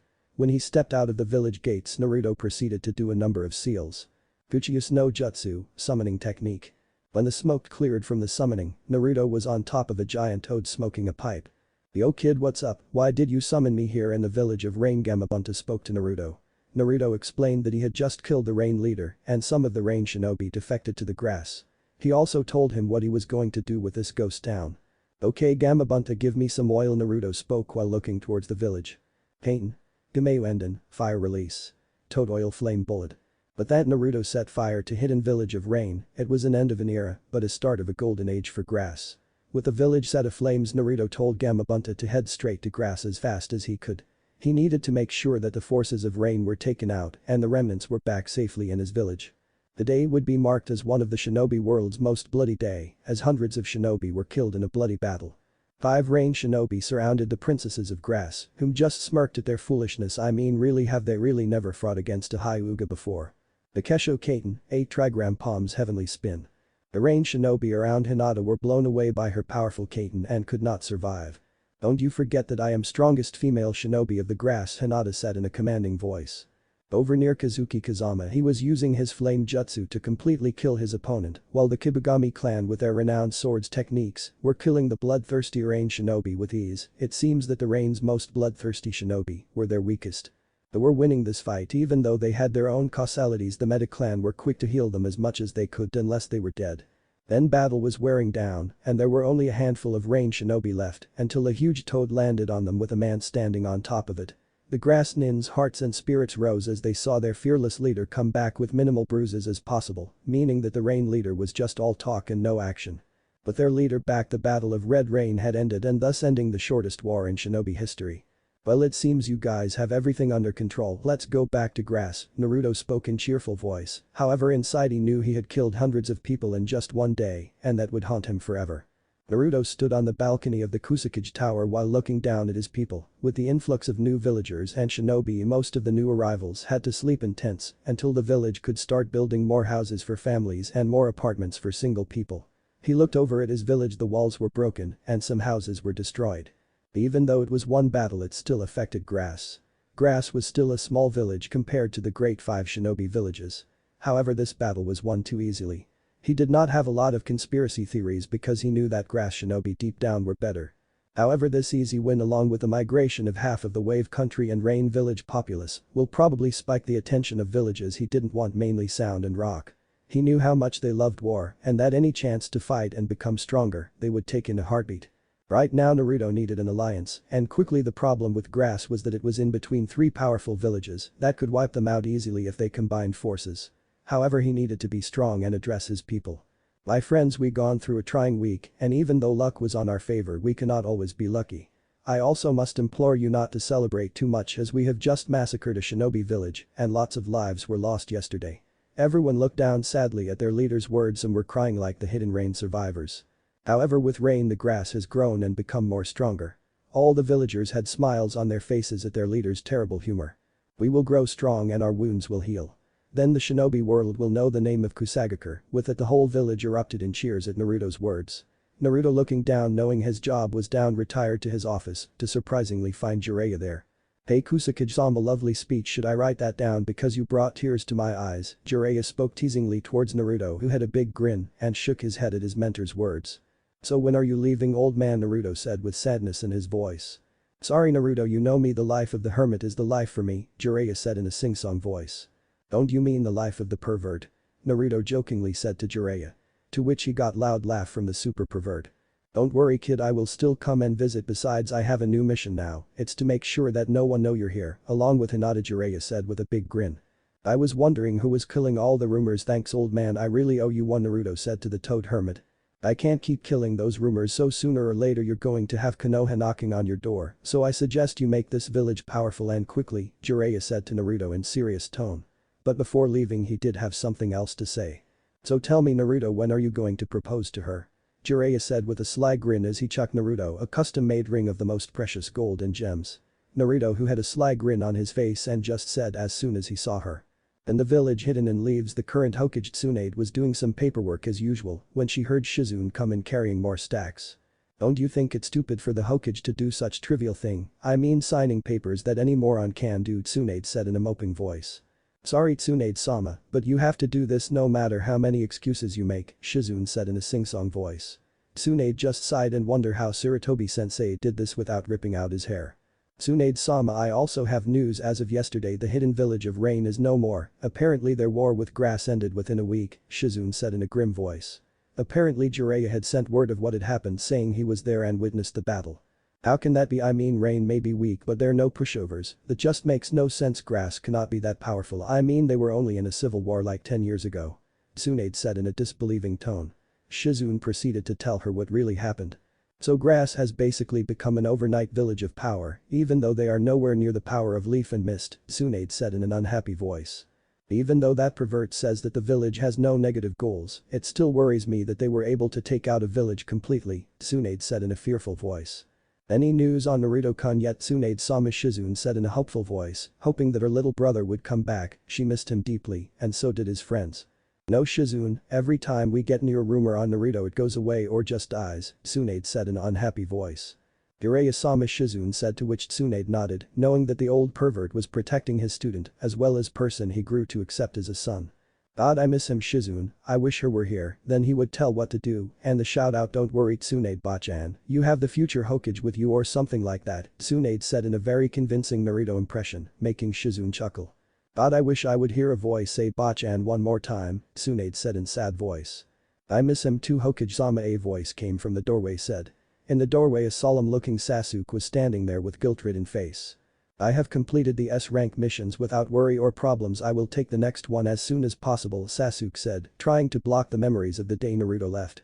Sasuke, don't blame yourself, it's not your, Tsunade started to say, but was cut off by an angry Sasuke. Of course it's my fault if it wasn't for, Sasuke shouted angrily, but stopped himself when he saw Tsunade's face. When was the last time you took your medications, Sasuke? Tsunade said in a calm voice. Sasuke looked at his watch and sighed out, I am an hour overdue my next pill. Go home Sasuke, take your pills and meditate, only then can you be fully cured, Tsunade said in a calm voice. Sasuke nodded and left at once to the Uchiha compound. Tsunade's thoughts were chaotic, she never knew the extent of mental damage the Jutsu Tsukuyomi, Moon Reader, did on a person until she saw Sasuke records. It was all thanks to Sakura, who found the problem with Sasuke after he came back from a mission bloodied up. No normal medic nin would have found it, only a person like Sakura, Shizune or Tsunade would have found it. Apparently Itachi used the jutsu to completely destroy Sasuke's normal personality and emotions. It made sense now. According to people who knew Sasuke when he was a boy, he was supposed to be a fun-loving and caring kid, only wanting to get recognition from his family. Uchiha Itachi had completely destroyed Sasuke mentally with both of his Tsukuyomi because he had it for so long it started to corrupt his brain. Not just that, but Orochimaru's little gift didn't help either. The chakra that was put into Sasuke corroded Sasuke's mind, making him want to just fight. The poor kid never had a chance. He had to take special medication made by the trio medics themselves to try and keep his mental stability proper. When the rest of Naruto's friend found out, they wanted to apologize to Sasuke for not being there for him. But he wouldn't take their apologies. He just said that it was his fault that Naruto left and the reason why his friends were always sad. So he distanced himself from everyone, trying to keep the pain away. He now did S-rank mission hoping he would just die. Sasuke no longer craved revenge, he just wanted forgiveness from Naruto and most of all Sakura. Even though Sakura found the cause for Sasuke's erratic behavior, she still didn't have it in her to talk to Sasuke after all the rejections and his fault for making Naruto leave. They were lucky to find the corroded damage to Sasuke's brain because they were able to stop it happening to Kakashi, who would have gone crazy as well because of Itachi's Tsukuyomi. Tsunade let out a sigh after all Sasuke went through. She could not hate him, she just wished that if Naruto saw him again that he would forgive for his instability. But most of all she wished her Naruto was safe and out of trouble. Right now she had to deal with the damn council again. Tsunade-sama, you're not thinking of killing the council like Sasuke-san, said Shizune, asked, knowing exactly what her mentor was thinking. No shiz, that would be too messy, beside I can't be asked, Tsunade said in a lazy tone, to which Shizune's sweet dropped. Naruto was currently patting his stomach after having another round of delicious food from his fantastic girlfriend, who was smiling at Naruto's satisfaction. Wow, Hina-chan, your cooking seems to be getting better and better. I mean, wow, that's super awesome, Naruto said with a fox-like grin on his face. Naru-kun, you say that every time you have my cooking, Hinata replied back with a trademark Hyuga blush while going towards the kitchen to clean the dishes that were in the sink. I am serious, Hina-chan, it's just so addictive. I mean, you must have put crack in this or maybe some other drug that explains the addictiveness, but what about the great taste, Naruto said to his lover with knowledgeable grin. Hinata never wanted to miss an opportunity to tease her lover. She stood in the doorway and posed against the doorway, showing off her creamy smooth legs. She looked at Naruto with the sexiest eyes she could muster and said, so how do you explain why you're addicting to me, Naruto? It must be that I have a thin layer of crack as well on my soft creamy skin. Hinata spoke to Naruto in the most sultry voice he had ever heard. With it she blew a kiss and a wink at Naruto, who could only groan out loud. Hina-chan, why must you torture me like that? Naruto groaned out loud. Hinata, who could only smile at her torture when she felt a pair of muscular arms grab her waist and pull her against a body. She felt Naruto's hot lips trace kisses down her neck and his hands massage her breasts. She couldn't help but moan out loud. She heard Naruto say some dirty words, but that only turned her on more. Right now she really wanted to be fucked senseless by Naruto while she screamed out loud into the heavens. But Naruto spun her around and brought his hands to hers. He looked straight into her eyes and spoke. Hina-chan, words cannot express how much I love you. I know this is not how it's done normally, but I am not a normal man. What I am trying to say is, well, let me show you. I was always better with actions than words. Naruto spoke while reaching inside his pocket to bring out a box. Hinata's heart started speeding up at the possibility of Naruto's next words. Hinata nearly screamed out loud when she saw the most beautiful ring she ever saw lay in the box. Hina-chan, would you allow me to spend the rest of life with you? Would you allow me to grow old and gray with you? Would you marry me? Hyuga Hinata. Naruto spoke his heartfelt confession towards the women he loved. Hinata's dream came true and she couldn't speak, so she let Naruto put the ring on her ring finger. When she held her hand up, she grabbed Naruto in a big hug and started to cry and say she loved him. Unfortunately, someone opening the door and telling Naruto some grim news in a frantic voice interrupted happy moment. Kusakage-sama, please forgive my interruption, but Kenshin-san of the former reign has committed suicide. What if Rinnegan Naruto refuses to help Konoha Sasuke bashing? And thanks for watching my video till the end. If you enjoy this content, then do consider subscribing to my channel and leave a like if you guys need the next part, comment down, and thanks for watching the video and see you guys in the next video.